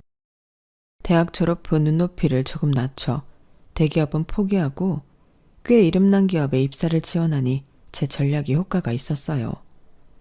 그렇게 회사에 입사한 저는 월급을 받으며 사회인이 되었고 그렇게 열심히 일을 하다 남편을 소개로 만나게 되었어요. 이왕이면 비슷한 일을 하는 남자면 좋은데 남편은 일식당에서 일을 한다고 했고 처음에는 별 기대 없이 나간 자리였는데 사람이 괜찮더라고요. 남편과 제 첫 만남은 딱 그 정도였어요. 누가 먼저 홀딱 반해서 연애를 시작한 게 아니고 점점 가랑비에 옷 젖듯 가까워졌는데요. 기대가 없는 상대여서 그런 건지 어느덧 제 마음속에 남편이 자리하고 있었어요. 무엇보다 제가 이혼 가정에서 자랐다는 말을 들었을 때 남편은 금방이라도 울 것 같은 얼굴로 저더러 많이 외롭고 고생이 많았겠다며 속상해했는데 저런 착한 마음을 가진 남자라면 제 친구처럼 마누라 속을 뒤집지는 않을 것 같다는 막연한 생각이 들더라고요. 그리고 혼자 벌어 저를 대학 공부까지 다 시킨 저희 엄마를 대단하다고 입에 침이 마르도록 이야기했는데 그 부분도 좋았어요. 저 역시 뭐든 열심히 하는 엄마를 많이 좋아했고 한편으로는 존경했거든요. 그러면서 저 역시도 엄마처럼 열심히 일해 인정받고 싶다는 마음이 컸는데요. 그래서 일도 참 열심히 했어요. 남들보다 빨리 승진하고 싶었거든요. 그러다 20대 후반 남편과 결혼을 결심하게 되었고 그렇게 저는 엄마가 한 분 더 생기게 되었는데요. 툭 까놓고 제 엄마가 아닌 남편의 엄마는 제가 아는 그런 엄마가 아니었어요. 욕심도 많고 질투도 많고 세상에서 자기가 가장 돋보여야 하는 사람이었는데, 그렇다 보니 시아버님 제 남편까지도 당신 손에 넣고 쥐락펴락 하고 싶어 하셨죠. 그리고 당신 아들은 물론이고 시아버님까지 저를 좋아하시는 통에 저는 빼박으로 시어머니 눈밖에 나고 말았는데요. 제가 이혼 가정에서 자랐다는 것이 아주 좋은 빌미가 되었죠. 그래도 당신 아들이 죽기 살기로 저랑 결혼을 하겠다고 하니 천하의 시어머니도 아들을 말릴 수는 없었는데요. 그렇게 저희는 상견례를 하게 되었어요. 그리고 저희 엄마를 면전에서 보게 된 시어머니는 또다시 시기 질투가 폭발하는 듯 보였는데, 전에 남편한테 들은 얘기가 있었어요. 우리 엄마가 외할아버지가 그러셨는데 나이는 먹어도 철이 안 들었대. 돈 있는 집 막내딸로 태어나 자기 하고 싶은 대로 다 하고 살았는데 이제 와서 그걸 어떻게 고치냐고. 그러니까 엄마 이겨먹을 생각하지 말고 못 살겠으면 멀리 떨어져 살라고 하시더라. 라고 하시더라고요. 그때는 저 소리가 무슨 말인가 살짝 이해가 가지 않았는데, 상견례 때 모습을 보니 그 말이 무슨 말이었는지 단번에 이해가 갔어요. 분명히 한참 어린 제가 봐도 시어머니는 나이만 먹었는지 정신연령이 저보다 어렸거든요. 왜 어린애들이 대놓고 샘부리고 자기 성질대로 안 되면 악쓰잖아요. 시어머니가 딱 그랬어요. 게다가 시아버님은 공무원이라 무슨 나란히 하는 집 사모님 행세는 다 하고 사셨는데, 남편의 외할아버지 말씀처럼 시어머니는 저희 엄마와 다르게 편하게 살 팔자신 것 같더군요. 하지만 세상은 공평하다고 중매로 만났다는 시부모님은 사이가 그닥 좋아 보이진 않았는데요. 일단 시아버님이 시어머니를 많이 무시하셨어요. 그렇다고 시아버님이 경우가 없는 분은 아니었는데, 시어머니가 워낙에 사리분별을 못하시니 애 혼내듯 시어머니한테 훈계를 하시더라고요. 그럼 또 왜 자기한테만 뭐라고 하냐고 뿔이 나셨는데 나이는 어디로 드셨나. 제가 봐도 한숨이 절로 나오는 거 있죠. 그리고 이건 좋다고 해야 하나 나쁘다고 해야 하나 살짝 헷갈리는데, 시어머니는 아무리 30년 가까이 시아버님과 살아서도 시아버님을 엄청 좋아하셨어요. 아니, 사랑받고 싶은 마음이 굉장히 컸는데 당신 욕심대로 세상의 모든 관심을 혼자 다 받아야 직성이 풀리셨죠. 그런데요, 미리부터 고백하자면 저는 시어머니가 저렇게 심각한 줄 몰랐는데요. 만약 미리 알았다면 절대 남편과 결혼하지 않았을 거예요. 제 스스로 무덤을 팔 만큼 제가 모자라진 않거든요. 하지만 그때는 정말 몰랐고 그저 시아버님의 사랑과 아들의 사랑을 독차지하고 싶어하는 특이한 분이라고만 생각했는데, 어쩌면 사랑에 눈이 멀어 거기까진 안 보였는지도 모르겠네요. 처음엔 그저 그렇다고 생각했던 남편이었는데 막상 좋아하는 감정이 생기고 나서부터는 주체가 되지 않았거든요. 게다가 늘 바쁜 친정엄마의 부재로 저는 표현은 하지 않았지만 많이 외로웠고, 남편과 만나면서 그런 외로움이 더 많이 채워졌는데, 자상하고 저보다 더 세심한 남편에게 저는 정말 푹 빠져 있었어요. 그리고 당시 일식집에서 일을 하던 남편은 저한테 맛있는 음식도 많이 만들어줬는데요. 내가 결혼만 하면 평생 자기 맛있는 것만 만들어줄게. 자기는 주방에 들어올 생각도 하지 마. 이렇게 말을 하는데 어느 여자가 안 넘어가겠냐고요. 그리고 그때는 저도 남편과 하루빨리 결혼하고 싶은 마음이 컸는데, 상견례 자리에서 생각지도 못했던 엉뚱한 일이 터지고 말았어요. 글쎄 시부모님이 다른 자리도 아니고 상견례에서 부부싸움 비슷하게 투닥거리셨는데 그 이유가 저와 저희 엄마 때문이었죠. 이게 무슨 말이냐 하면 시아버님의 배려심과 자상함이 문제의 시작이었는데요. 아무래도 남편 없이 혼자 참석한 저희 엄마를 시아버님이 배려해 주신 게 시어머니 눈에는 거슬렸나 보더라고요. 게다가 결혼 허락을 받으러 갈 때부터 저를 마음에 들어 하시고 좋아해 주셨던 시아버님을 시어머니는 탐탁치 않게 생각하셨어요. 그래서인지 초면임에도 불구하고 시어머니는 기회는 이때다 하시며 저와 저희 엄마를 한꺼번에 깎아내리셨어요. 그나저나 딸은 엄마 팔자 담는다고 하던데 우리 다혜는 괜찮을까 모르겠어요. 듣자 하니 사별이 아니고 이혼하신 거라면서요. 그럼 남편분과는 어떻게 지내고 계세요? 제가 경험이 없어서 이혼한 부부에 대해서는 잘 몰라서요. 당신 그게 도대체 무슨 경우 없는 말이야? 조용히 못해. 내가 뭘 어쨌다고 이래. 경우가 없다고? 내가? 내가 뭐 결혼을 안 시키겠다고 한 것도 아닌데 당시야말로 왜 이렇게 오바를 해? 나는 그냥 걱정돼서 그러는 거야. 둘이 잘 살아야 하는데 혹여라도 뒤늦게 장인이라는 사람이 나타나면 어떡해. 그리고 애들도 이혼하겠다고 할까봐 걱정이 되지. 당신 제정신이야? 아직 결혼도 안 했는데 무슨 이혼할까봐 걱정을 해. 사돈 앞에서 못하는 소리가 없어. 아닙니다. 걱정되실 수도 있죠. 그런데 사부인 걱정하실 필요 없습니다. 저 다희 아빠랑 헤어지고 단 한 번도 본 적 없어요. 어디서 살았는지 죽었는지 지금도 모르고 살거든요. 이제 와서 나타날 일 절대 없으니 마음 놓으세요. 아이고, 그게 마음처럼 되나요? 그래도 다희 아빠잖아요. 나중에 늙고 병들면 자식 찾아올 수도 있죠. 그렇게 두지 않습니다. 애당초 아빠 노릇한 게 없는 인간인데 제가 그 꼴은 절대 못 보죠. 그리고 그 사람 얘기는 좋은 얘기는 아니라서 이만하시는 게 어떨까요? 애들 결혼시키기 위한 좋은 자리잖아요. 사부인이 걱정하는 일은 제가 장담하는데 절대 없습니다. 아유, 죄송합니다. 이렇게까지 말씀하시는데 저희야 당연히 믿습니다. 당신 뭐해? 죄송하다고 해야지. 그리고 사부인, 이 사람이 가끔 이렇게 생각 없이 말을 하는데 이해해 주세요. 당신은 무슨 죄 졌어? 뭘 자꾸 죄송하다고 하고 이해를 해달래? 상견례는 이런 거 저런 거 허심탄회하게 다 이야기하는 자리야. 애들 결혼하고 문제 생기면 안 되니까. 그리고 왜 자꾸 나만 사돈 앞에서 까내려? 당신 진짜 계속 이럴 거야? 좋은 자리에 나와서 왜 이래? 죄송합니다. 저희가 이렇게 살아요. 그나저나 저희 아들한테 들었는데 정말 대단하십니다. 무슨 보험왕이시라면서요? 네? 아유, 왕은 무슨 그냥 먹고 살려고 열심히 하다 보니까 그렇게 됐네요. 저는 우리 딸 잘 키울 욕심밖에 없었거든요. 그래서 아빠 없이 키웠지만 부족함 없이 키우려고 노력 많이 했는데 그래도 부족한 게 많을 겁니다. 성에 차지 않아도 예쁘게 봐주세요. 여부가 있을까요? 차고 넘치게 너무 감사하기만 한걸요. 이렇게 귀하게 키운 딸을 저희 아들한테 주셔서 감사합니다. 이제 한 가족이니 우리 자주 봐요. 어머머, 무슨 사돈지간끼리끼리 자주 봐. 당신 진짜 왜 이래?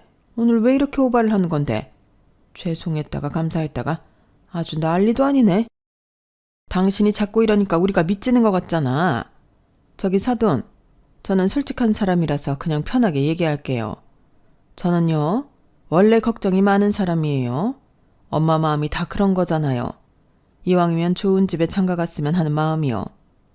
하지만 자식 일이 내 마음대로 되는 것도 아니고 또 지들이 좋아 죽겠다고 하니까 그냥 시키는 건데 이거 하나만 꼭 알아주세요. 이 사람은 다혜가 너무 좋다고 하지만 저한테는 부족한 며느리짜리입니다. 저도 희망사항은 있을 수 있잖아요. 그래도 서로 노력하며 잘 지낼 테니 우리 아들 잘 좀 대해주세요. 요즘은 사회가 백년손님이 아니라 처가 머슴이라고 하던데 저는 절대 그 꼴을 못 보거든요. 그런 생각까지 하셨어요? 사부인도 참. 걱정하지 마세요. 절대 머슴으로 쓰지 않겠습니다. 그리고 사부인이 솔직한 분이라고 하시니 저도 편하게 말씀드려도 될까요? 저 역시도 형우가 썩 마음에 들진 않았어요. 저도 희망사항이 있을 수 있잖아요. 저 역시도 이왕이면 우리 딸 좀 더 편하게 살 수 있도록 해주는 사위를 보고 싶었거든요. 그런데 둘이 좋아 죽겠다고 하고 또 내 사위라고 생각하지 이젠 이뻐 보이더라고요. 그러니 사부인도 내 며느리라고 생각하고 이뻐해 주셨으면 좋겠습니다. 서로 노력해야죠. 그래야 애들도 양가 눈치 안 보고 지들끼리 행복하게 살 거고요. 그날 저는 새삼스럽게 저희 엄마의 언변에 깜짝 놀랐어요. 분명 시어머니는 저희 엄마 기분 나쁘라고 시비를 건 걸 텐데 그 말을 저렇게 멋지게 받아치다니 제가 나설 필요도 없었는데요. 시어머니는 말발로 되지 않다는 걸 느꼈는지 얼굴만 시뻘개져서 냉수만 들이켰고, 시아버님은 역시 보어망이라고 하시다니 말솜씨가 대단하십니다. 아무래도 다혜가 엄마를 닮아서 똑부러지나 보네요. 허허. 라며 연신 웃기만 하셨는데, 그러자 시어머니 표정은 더 울그락불그락해지셨어요. 그리고 걱정한 대로 그날 댁으로 돌아가셔서 대판 싸우셨다고 남편한테서 들었는데요. 자기 마누라 개망신 시켜놓고 뭐가 그렇게 좋아서 신났냐고 그렇게 악을 쓰셨다고 하더라고요. 이 정도 이야기하면 보통은 저런 시어머니를 보고 어떻게 결혼을 할 생각을 했어? 자기가 자기 발짝 꼬았네. 이런 말씀을 하시는 분들도 계신데, 시어머니가 저렇게 바락바락 하셔도 저는 자신이 있었어요. 일단 시아버님이라는 든든한 방패가 있으셨고, 그때는 남편이 저리도 우유부단한 놈인지 미처 몰랐는데요. 일단 저는 제 성격 믿고 결혼을 예정대로 진행했어요. 애당초 시어머니랑 잘 지낼 마음이 없었기 때문에 시어머니가 저런 사람이라는 건 저에게 그다지 중요하지 않았죠. 그리고 그걸 시어머니도 아셨는지 자기한테 꺾이지 않고 따박따박 제 할 말 다 하는 저를 참 싫어하셨는데요. 그렇게 제 길을 꺾으려 하시더라고요. 너는 휴일이라고 남편도 안 도와주고 집에서 퍼져 쉬고 있냐? 내가 정말 속이 상해서 너 당장 네 남편 가게로 튀어오지 못해? 남 가게도 아니고 남편이 개업을 해서 고생을 하고 있으면 마누라가 쉴 때라도 나와서 거들어야지. 너는 주말이면 회사 안 가지만 우리 아들은 언제 쉬니? 어머니, 가게 오셨어요? 저 원래 주말에 가게 가서 돕는데 오늘은 감기 기운이 있어서 약 먹고 쉬고 있거든요. 하필 오늘 오셨네요. 제가 가서 일할 때는 오시지도 않더니. 뭐야? 너 말에 뼈가 있다? 그래서 꼴랑 감기 걸렸다고 안 온다고? 꼴랑 감기가 아니고 저 정말 많이 아파요. 그 애한테 물어보세요. 이런 식으로 나오겠다 이거지? 내 아들이 아주 지 든든한 방패야. 그럼 지금 말고 한 3시간 정도 있다가 운전만 하러 나와라. 네? 운전이요? 내가 오늘 모임이 있어서 친구들을 우리 아들 가게로 불렀어. 원래는 술까지 마실 생각은 없었는데 오늘은 기분이 좋아서 술 한잔들 하자고 하네? 대리 부르면 그것도 돈이잖아. 네가 나와서 내 차 운전 좀 해다오. 어머니, 대리비 얼마나 한다고요? 저 약 먹어서 운전하면 안 돼요. 지금도 약이 독한지 핑핑 도는데 운전하면 사고 나요. 그래서 약도 먹었겠다 좀 자려고 했는데 그래야 빨리 털고 그이 가게 가서 도울 수 있지 않겠어요? 오늘은 그냥 대리 부르세요. 여차하시면 그이한테 대리비 달라고 하시고요. 너 정말 이럴 거야? 아주 시어머니랑 맘먹자는 거지? 너 내가 주시하고 있다. 조심해. 아마 전날은 친구분들 앞에서 며느리한테 대접받는 시어머니 코스프레를 하고 싶으셨던 것 같았어요. 그런데 당신 뜻대로 되지 않아 뿔이 나셨는데 제가 아프다고 하니 달리 어떻게 하실 수가 없으셨겠죠. 제가 뭐 거짓말로 아픈 건 절대 아니었거든요. 한 3일 전부터 으슬으슬하고 컨디션이 좋지 않더니 금요일 밤부터는 꼬박 알아놓았어요. 그러니 남편도 오늘은 쉬어. 가게 나와도 도움도 안 되겠다. 라며 저더러 나오지 말라고 했는데 도움이 안 되겠다니. 저를 걱정하는 건지 가게를 걱정하는 건지 모르겠더라고요. 남편은 결혼하고 2년이 지나 가게를 오픈했거든요. 그리고 대출을 많이 받아 시작한 가게라 그런지 남편은 가게 오픈 이후 신경이 많이 날카로웠는데요. 그로 인해서 저한테도 많이 소홀했죠. 하지만 저는 남편이 오죽 스트레스 받으면 그럴까 하며 애써 이해해 주려 노력했는데 남편은 아니었어요. 저는 여전히 직장을 다니고 있었고 그렇기 때문에 제 일과 남편의 일을 구분지어 생각했는데 남편은 자기 가게 아니라 우리 가게라고 생각하는 것 같더라고요. 그런데 우리 가게를 저는 신경을 쓰려 하지 않았으니 서운함과 불만이 쌓여가는 듯 했는데요.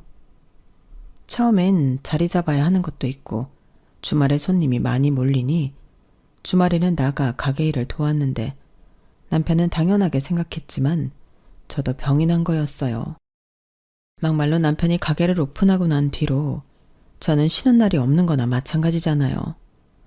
하지만 남편은 제가 직장 가서 일하는 건 앉아서 손가락만 움직이니 별로 힘들지 않다고 치부했는데, 직장 생활 하시는 분들이라면 알겠지만 조직 생활이라는 게 그렇지 않잖아요.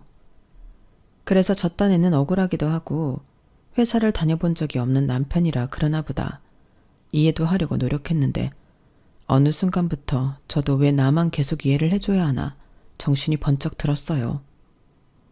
그리고 그즈음 임신까지 했는데요.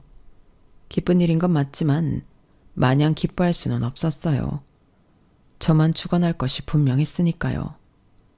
그리고 기뻐하는 남편과 시부모님에 비해 저는 육아까지 추가되어 힘든 시간을 보내야만 했는데, 설상가상으로 오픈하고 1년 뒤 남편의 가게는 매출이 뚝 떨어져 집안에 비상이 걸렸어요. 식구도 늘었는데 수입이 줄어들었으니 그것만큼 난감한 일이 없더라고요. 게다가 제가 출산휴가에 이어 육아휴직까지 하고 있었기 때문에 돈이 더 없었는데요.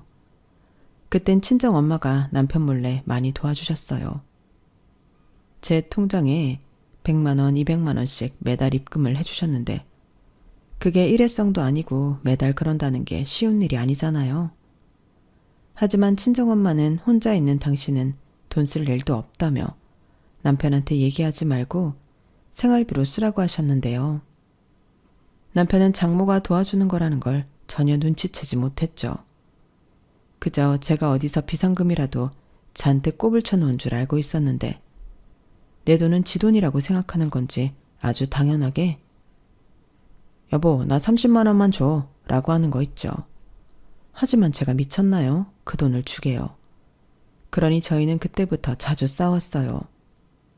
아무리 애틋한 견우직녀도 돈 문제 앞에서는 원수가 되는 거죠. 그리고 원수된 남편은 모질이의 효자가 되었죠. 아무리 능력 없는 아들이라도 우리 아들 지켜 세워주니까 남편은 자기 엄마라면 아무 소리도 못했어요. 장사가 안 돼서 힘들다는 소리도 못했고, 허구한 날 친구들 끌고 와 몇십만 원씩 음식을 먹고 가도 그 돈을 달라고도 못했는데, 제 입장에서는 속이 터질 수밖에요. 저런 인간인 줄 알았다면 외로움이고 나발이고 축구 공 차듯 뻥 하고 힘껏 차버릴걸. 그제야 저는 제 손으로 정성스럽게 제 무덤을 팠다는 걸 알았는데요. 정말이지 자식 때문에 참고 살았네요. 제 딸한테는 이혼 가정 어쩌고 하는 꼬리표는 달아주고 싶지 않았거든요. 대신 남편이고 시어머니고 저는 제 할 말은 죽었다 깨어나도 하고야 말았는데요. 전에 친정엄마가 그랬어요. 엄마가 참으면 네 딸도 커서 참고 산다? 그게 딸이야. 네 시어머니가 너 상견례 때 그랬지? 딸은 엄마 팔자 담는다고. 나는 그 말이 아직까지도 내 속을 뒤집는다. 그래, 너는 내 딸이니까 닮았겠지. 근데 봐봐, 좋은 것만 닮았잖아. 네 딸도 그렇게 키워. 이렇게 말씀하셨는데, 저도 딸 가진 엄마가 되고 보니 엄마가 무슨 마음으로 그런 당부를 했는지 알 것 같았어요. 그래서 더 당당하게 살려고 노력했는데, 그러다 정말 이대로면 안 되겠다 할 정도로 남편의 가게가 힘들어졌어요. 이제 그만 고집 부리고 가게 정리해. 장사해도 손해라면서 그런 멍청한 짓을 왜 하냐고. 왜 하긴, 죽지 못하니까 하는 거지. 장사해도 손해지만 그래도 희망은 있잖아. 근데 이거 접으면 뭐 남아? 빚잔치하고 아무것도 없는 거야. 우리 빈손 되는 거라고. 아니지, 가게 낸다고 지금 빚만 남는 거지? 그렇다고 더 가면 낭떠러지 빚더미에 올라가는 걸 뻔히 알면서도 가게를 못 접는다고? 직원 월급도 못 줘서 혼자 하잖아. 신경 꺼. 언제는 우리 가게 아니고 내 가게라며. 내 가게 내가 알아서 할 테니까 너는 애나 키워. 하유, 애는 뭐 거저 키워? 남편이 돈을 안 갖고 오는데 내가 어떻게 애를 키워? 자기 비상금 있잖아. 왜? 이제 비상금 다 떨어지고 없냐? 비상금 같은 소리 하네. 그거 비상금 아니거든? 나는 애당초 비상금에 빗자도 꺼낸 적이 없어. 그럼 그 돈은 뭔데? 혹시 어디서 훔쳤어? 훔쳤다. 우리 엄마 통장에서 훔쳤어. 진짜 장모한테 부끄러운 줄 좀 알고 살아라. 아니면 당신만 좋다는 어머니한테 가서 돈 좀 달라고 해. 왜 여기서 우리 엄마 얘기가 나와? 나는 뭐 알고 썼냐? 장모님은 돈도 많아. 아직도 보험이 잘 되나 보지? 그럼 이참에 푼돈 말고 목돈이라도 좀 달라고 해봐. 하나뿐인 딸인데 혹시 알아? 해줄지. 미쳤네. 그 입 안 닫아? 학교 다닐 때 염치라는 건 안 배웠냐? 뭐야? 너 지금 나 무시하냐? 나도 대학 나왔거든. 어디서 하늘 같은 서방을 무시해. 서방 같은 소리 하네. 서방 대접 받고 싶거든 서방 노릇을 해. 아니 그건 바라지도 않을 테니까 애비 노릇이라도 해 좀. 저희는 남편의 가게가 되지 않아 한가한 만큼 둘이 치열하게 싸웠어요. 거짓말 조금 보태서 아침, 점심, 저녁 매일 3번 이상은 내가 왜 저런 인간이랑 살지? 확 이혼할까? 이런 생각을 했는데 그때까진 정이 아주 조금은 남았는지 남편이 불쌍하다는 생각도 했었죠. 다들 어렵다는데 내 남편만 잘못한 건 아니었으니까요. 하지만 계속 이렇게 밑빠진 독에 물을 부을 수는 없었는데요. 한편으로는 지가 호되게 당해봐야 정신을 차릴 것 같았어요. 그래서 눈 딱 감고 남편이 제대로 망하기를 기다렸는데 오래도 가지 않더군요. 정말 보증금 다 까고 빚더미에 올라 장사를 접게 되었어요. 그때 시아버님이 난리가 나셨어요. 왜 마누라 말 안 듣고 고집부려서 이 사단을 만드냐고요. 지가 모자라면 현명한 마누라 뒀다 뭐해. 유진이 엄마가 진작에 접으라고 했다며? 당신은 왜 우리 아들 말은 안 듣고 며느리 말만 들어? 얘도 사정이 있으니까 그랬겠지? 당신 누구 아빠야? 팔은 안으로 굽는데 왜 당신 팔만 밖으로 굽어? 감싸고 돌 걸 돌아. 아휴, 아무튼 나는 도와줄 돈도 없고 그럴 마음도 없다. 네가 저지른 짓 네가 수습해. 왜 사고는 네가 쳐놓고 남더러 책임져 달래? 아빠는 남이 아니잖아. 나도 진짜 이러고 싶지 않아서 여태 도와달라는 말도 못했는데 좀 도와줘. 너 후자금 뭐 그런 거 준비해놓은 것도 없어? 막말로 내가 장남인데 엄마 아빠 노후는 내가 책임지지. 그러니까 그 돈 있으면 좀 내놔봐. 지랄하네. 네가 우리 노후를 책임져? 나는 싫다. 그래. 니네 엄마나 데리고 가서 좀 책임져라. 왜 갑자기 거기에 나를 찍어 붙여? 노후는 뭐 새장가 가게? 그래. 중매로 콧게사 이만큼 살았으면 됐지. 쟤 망하는데 당신이 일조했잖아. 오만 사람들 다 데리고 가서 거기 가서 기분 내고 며느리 흉보고 사람들이 다 뒤에서 수군거려. 웃겨. 다들 와서 좋다고 처먹을 때는 언제고 우리 아들 조금 힘들어졌다고 곳에 그 주둥이를 놀리고 사나? 내가 뭐라고 했어? 다 부질없는 짓이라고 했지?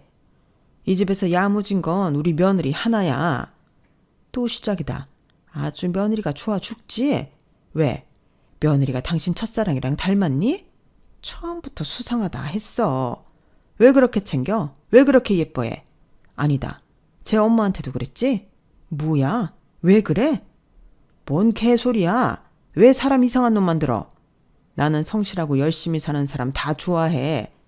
여태 나랑 살아놓고도 아직도 그걸 몰라. 당신 그거 자격지심이야. 당신이 그렇게 못 사니까 그런 사람들 괜히 까내리는 거지. 지금 생각해도 참 골이 아픈 집구석이었어요.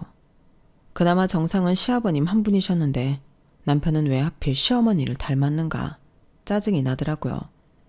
그리고 결국 시아버님은 남편을 도와주지 않으셨어요.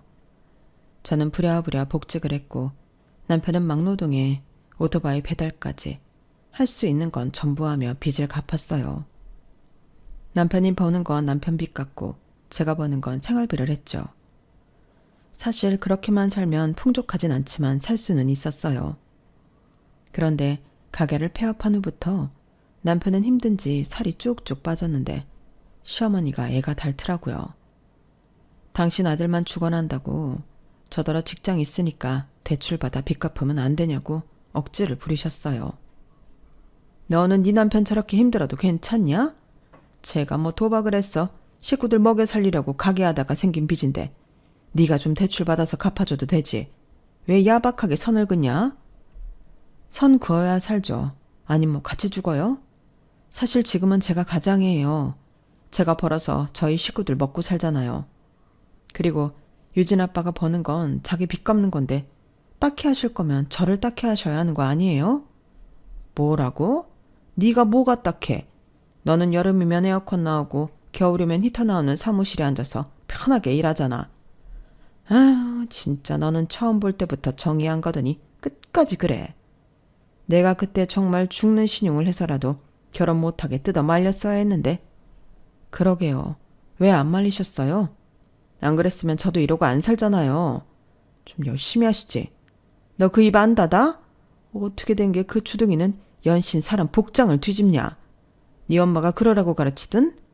네, 할 말 하고 싶은 말 당당하게 하고 살라고 가르치셨어요. 그래야 제 딸이 저 닮는다고요. 어머님이 그러셨잖아요. 딸은 엄마 팔자 닮는다고요. 제가 여기서 죄 없이 어머니한테 지면 저희 유진이도 그런 것만 배우면 어떡해요. 저는 그 꼴은 절대 못 봐요. 시어머니는 제 말에 혈압이 오른다며 잘못했다는 소리 할 거 아니면 연락도 하지 말라고 하셨어요. 그 말이 얼마나 감사했는지 마음 편하게 연락도 안 드리고 살았는데요. 단 2년 정도 남편이 고생하며 돈을 버니 빚도 어느 정도 갚았다고 하더라고요.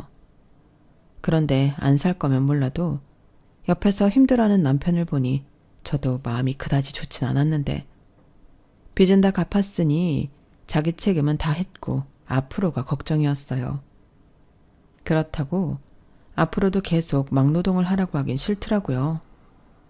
그리고 남편은 할 줄 아는 건 음식밖에 없으니 제일 좋은 건 일식당에 취직을 하는 건데 나이도 있고 칼을 오래 놓기도 했고 남편을 쓰겠다는 가게는 애석하게도 없었죠.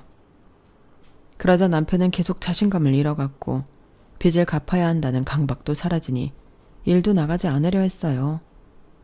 그렇게 집안에 굴을 파고 있으니 딸아이도 아빠 눈치를 보더라고요. 그 어린 게 아빠 눈치를 보는데 꼭 저 어릴 때 보는 것 같아서 속에서 천불이 올라왔어요. 그래서 안 되겠다 싶어 이젠 정말 우리 가게를 찾아보자. 남편한테 제안을 했는데요. 퇴직금을 받아 일식당을 차리자고 제안을 했어요. 대신 이번에는 정말 죽기 살기로 해야 하니 레시피 연구도 좀 하고 일식이 신선한 재료가 생명이다 보니 공급처도 신경 써서 알아보자고 했는데 남편은 신나서 제 말이면 무조건 다 한다고 충성충성 했더랬죠. 그때는 집안 살림도 어찌나 척척 잘만 도와주던지 순간이었지만 제 팔자가 피는 것만 같았는데 시어머니는 거꾸로 속에서 부하가 치민다고 하셨어요. 금쪽 같은 자기 아들이 며느리한테 굽실거리는 꼴을 보려니 목구멍에 밥이 안 들어가신다고 하더라고요. 그러니 자기 아들 집에서만큼은 손 하나 까딱하지 않도록 저더러 다 하라고 하셨는데 그런 말을 들을 제가 아니었죠. 막말로 그 가게를 누구 돈으로 하는데요. 그리고 제일 중요한 가게 보증금이며 임대료도 제 손에서 가장 저렴하게 건물주를 구워 삶았는데 손 하나 까딱하지 않을 사람은 저였죠. 그래서 시어머니가 뭐라고 하시든 상관하지 않았어요. 그저 이젠 정말 우리 가게가 잘 돼야 하니 가게에만 집중했는데요. 다행히 한 두어 달 미치고 고생을 좀 했지만 가게는 빠른 속도로 입소문이 나서 수익이 나기 시작했어요. 식재료가 신선하고 음식이 맛있는데 가격도 좋으니 사실 안 되는 게 이상한 일이었는데 오픈런을 한다고 출근 전에 줄 서 있는 사람들을 보면 그렇게 행복할 수가 없었어요. 그런데요, 그렇게 매일같이 사람들이 줄을 서고 웨이팅을 하는데 불청객 집단이 찾아왔어요. 바로 시어머니와 계모임 사람들이었죠. 뻔히 기다리는 사람들 말고 테이블 다 찬 거 봤으면서도 자기들 자리 내놓으라고 저희 직원을 잡고 계셨어요. 내가 여기 사장 엄마라고. 사장 엄마가 왔는데 저 사람들이랑 똑같이 줄을 서는 게 말이 돼? 그리고 원래 고급 레스토랑은 VIP석은 남겨놓는 거야. 저기 죄송한데 저희 사장님은 그런 거 없다고 하셨어요. 매일 줄 서는 분들이 저렇게 많은데 예약도 잡지 말고 무조건 선착순으로 손님 받으라고 하셨거든요. 뭐야? 우리 아들이 그랬다고? 아니, 여 사장님요. 어머, 진짜 웃기고 자빠졌네. 여기 여사장이 어딨어? 사장 사모겠지. 사장 사모가 사장보다 높나? 어머니, 또 오셨어요? 저는 사장 사모도 아니지만 사장 엄마라도 이건 도의적으로 안 되는 거예요. 밖에 보는 사람들 잔뜩 있는데 구설수 오르게 하고 싶으세요? 저희 이번에 망하면 쪽박이에요. 야, 너 지금 여기 사람들 안 보여? 나 시어머니야. 며느리가 시어머니 기는 못 살려줄 망정 창피를 주냐? 그러게 제가 지난번부터 안 된다고 좋게 말씀드렸잖아요. 어머니야말로 왜 그러세요? 저희 이제 조금 잘 되려고 하는 건데 도와주셔야지. 왜 자꾸 깽판을 치시냐고요? 뭐? 깽판?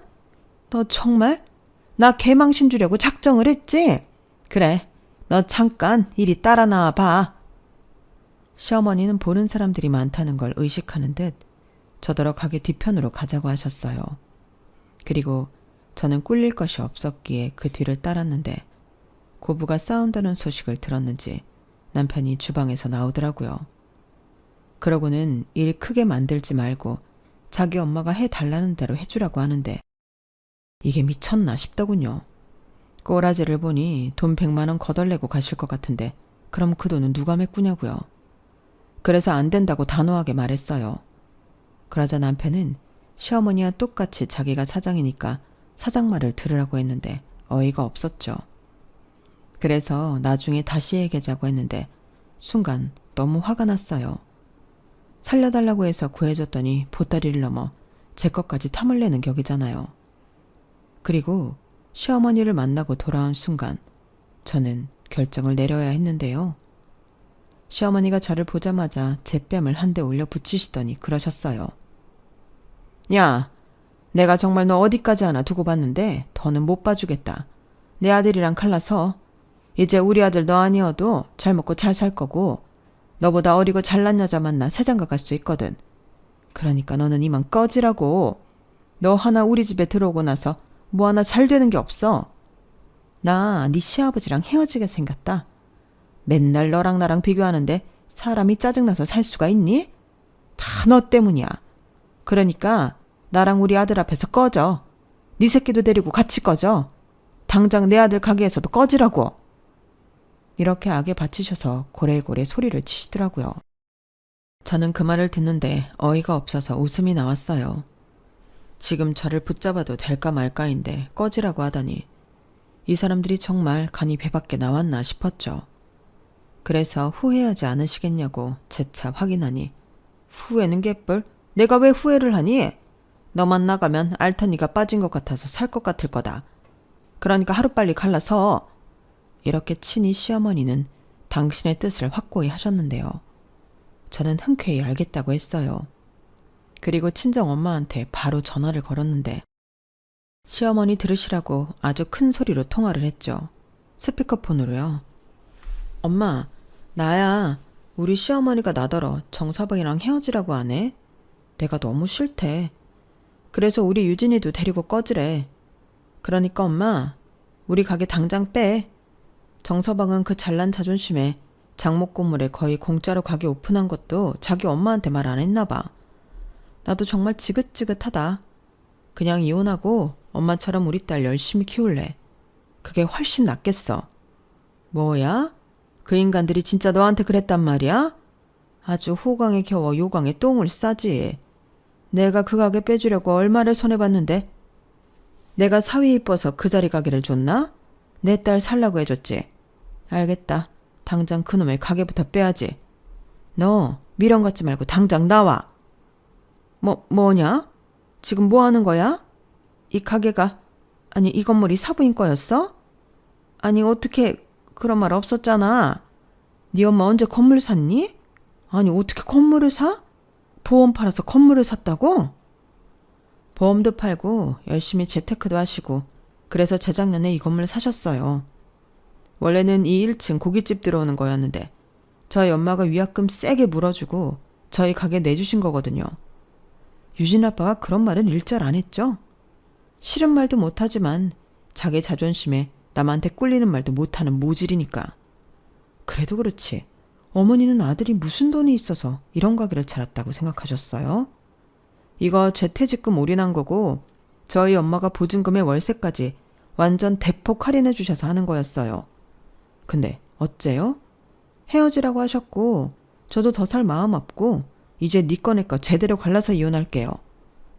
그래서 하는 말인데 여기서 꺼질 사람은 제가 아니거든요. 아주머니가 아들 데리고 나가세요. 어차피 저희 주방에 직원들이 있어서 괜찮아요. 설마 이런 일 생길까봐 제가 비싸도 일식 셰프들 데리고 왔거든요. 뭐라고? 아니 나는... 시어머니는 아까까지만 해도 소리 지르며 잘만 떠들더니 갑자기 말을 더듬기 시작하셨어요. 그리고 똥마려운 강아지 마냥 어쩔 줄을 몰라 하셨는데 남편이 불안했는지 모습을 나타내더라고요. 그리고는 저한테 쩔쩔매는 자기 엄마를 보고 저한테 확인도 하지 않고 화를 냈는데 시어머니는 그러지 말라고 말리고 남편은 기세등등하게 저한테 몰아붙이고 가관도 아니었어요. 그리고 그런 장면은 가게 CCTV에 고스란히 찍혔는데요. 남편도 모든 사실을 알고는 자기 엄마를 원망하며 좌절했어요. 그리고 협의 이혼 안 하면 소송하겠다고 하니 남편이 매달리고 난리도 아니었어요. 당연히 그랬겠죠. 쥐뿔 아무것도 없는 남편이 제가 없으면 밥이나 먹고 살겠어요? 게다가 시부모님도 이혼이 임박인데 벌이도 없는 자기 엄마랑 뭐 어쩌고 살게요? 그러니 죽자 살자 저한테 매달리기 시작했는데 이미 확고하게 마음을 먹은 저를 설득할 수는 없었어요. 그리고 한번 마음먹으면 빠꾸가 없는 저희 엄마 성격상 가게부터 정리시켰는데요. 계속 장사하고 싶으면 제대로 보증금이랑 월세 내놓으라고 하니 지가 사장이라고 뻐길 때는 언제고 남편은 아무 말도 못했어요. 결국 제가 이혼 소장을 보내니 남편은 알겠다고 빈손으로 쫓겨났어요. 시아버님이 시어머니한테 방 얻어 살라고 1,000,000원을 위자료로 줬다고 하더라고요. 그러니 남편은 그 집으로 들어가게 되었는데 당장 돈 버는 사람이 없으니 남편이 죽어도 다시 하기 싫다던 막노동을 다시 하게 되었어요. 그리고 틈틈이 저를 찾아와 빌고 또 시어머니 역시 부빌 때는 저밖에 없어 미안하다 사정사정 했는데 기가 막혔네요.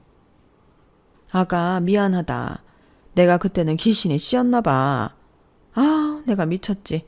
너 같은 애가 또 어딨다고. 너한테 할 말 없다. 정말 미안해. 네가 우리 아들 한 번만 봐주면 다시는 내가 너한테 안 그러마. 정말이야. 막말로 우리 아들이 잘못한 건 없지 않니? 다 부족한 나 때문이지. 내가 니들 앞에 안 나타날게. 죽은 듯 살게. 그러면 되잖니. 아니다. 내가 니네 엄마한테도 가서 빌게. 사실은 부러워서 그랬어. 쥐뿔 아무것도 없는 여자가 돌도 잘 보고 당당하니까 배알이 꼬여서 미안하다. 시어머니는 이렇게 연신 안 나오는 눈물을 쥐어짜며 사정하셨어요. 하지만 이제 와서 후회한들 한번 결심한 일을 바꾸고 싶진 않았어요. 저도 그 엄마의 그 딸이라 한번 정하면 무르는 법이 없거든요. 그래서 포기하시라고 사정 봐서 애 양육비는 천천히 받겠다고 했는데요. 결혼할 때 남편이 해온 건 그대로 줬어요. 그래야 그 인간도 저한테 따지고 말고 할 빌미가 없죠. 어차피 그래봤자 남편이 들고 온 건 별로 없어서 아쉽지도 않았거든요. 그리고 위자료 뜯어내야 하는데 그거 안 하는 대신 연락하지 말라고 약속도 야무지게 받았는데 이혼이 확정되던 날 저는 해방을 맞은 독립군의 심정이었어요. 친정엄마는 이혼할 당시 앞으로가 막막했다고 했지만 저는 든든한 엄마라는 뒷배가 있으니 좋기만 하더라고요. 그리고 저희 엄마도 애써 참고 살지 말라고 했는데요. 그렇게 저는 모든 걸 다 정리하고 엄마 집으로 들어갔어요. 다행히 먼저 다니던 회사에서 먼저 연락이 왔고 마침 직장을 구하고 있다는 저에게 다시 회사로 돌아오라는 감사한 제의를 해주셨는데 그리하여 지금은 원래 있던 제자리로 돌아가게 되었어요. 장사도 나쁠 건 없었지만 뭐니 해도 하던 일이 최고더라고요. 익숙하고 잘할 수 있는 일을 하고 있으니 전에 다닐 때는 몰랐는데 매일 출근하면 행복했어요. 마치 대학 졸업하고 처음 입사했을 때 느꼈던 설레임과도 비슷했는데 언젠가 회사가 힘들고 그만두고 싶을 때 그때의 기억을 떠올리면 좋을 것 같아요. 제가 떠나보니 알게 되었거든요. 제가 회사를 너무 좋아한다는 걸요. 그리하여 지금은 신나게 일하고 또 엄마와 저희 딸과 행복한 일상을 보내고 있는데요. 남들은 팔자 센 이혼한 모녀가 산다고 수군거릴 수도 있겠지만 저는 지금이 제일 만족스러워요. 엄마와도 시간을 자주 보낼 수 있으니 어릴 때 한이 풀리는 것 같고 저보다 저희 딸을 더 잘 챙겨주는 엄마가 있어 너무 든든하기만 한데요. 남편과 살 때를 비교하면 삶의 질이라는 게 차원이 달라요. 매일 엄마가 해주는 맛있는 밥을 먹고 밤마다 엄마와 TV 드라마도 보고 수다도 떨고 하루를 마감하는데 이보다 더 좋을 수가 없는 거 있죠. 저희 엄마는 똘똘한 건물 덕에 이젠 달리 일을 하지 않고 계십니다. 그 덕을 이젠 제가 톡톡히 보고 있는데 이제부터는 제가 엄마한테 효도하면서 살려고요. 그저 저희 엄마는 건강하기만 오래오래 사셨으면 좋겠는데 이제부터는 못 해본 거 전부 다 하고 많은 추억을 만들며 살아갈 거예요. 딸은 엄마 팔자 닮는다는 말 사실 별로 듣기 좋은 말은 아니었는데 저는 당당하게 이렇게 말하고 싶네요. 저는 엄마 팔자를 닮아 이렇게 호강하고 산다고요. 반면 전 남편은 누굴 닮았는지 고생만 옴팡지게 하며 살고 있는 것 같은데 평생 그렇게 저라는 복덩이를 놓친 걸 후회하고 살았으면 좋겠습니다. 이상 제 사연은 여기까지였어요. 사연이 쓰다 보니 많이 길어졌는데 끝까지 들어주셔서 감사해요. 추운 계절이 지나고 어느덧 따뜻한 봄이 찾아오듯 여러분들의 인생에도 따뜻한 온기가 가득하시길 진심으로 바라며 안녕히 계세요. 고맙습니다. 여러분, 사연 댓글에 응원과 현명한 조언 부탁드려요. 좋아요와 구독은 저에게 큰 힘이 됩니다. 오늘도 좋은 일 가득하세요.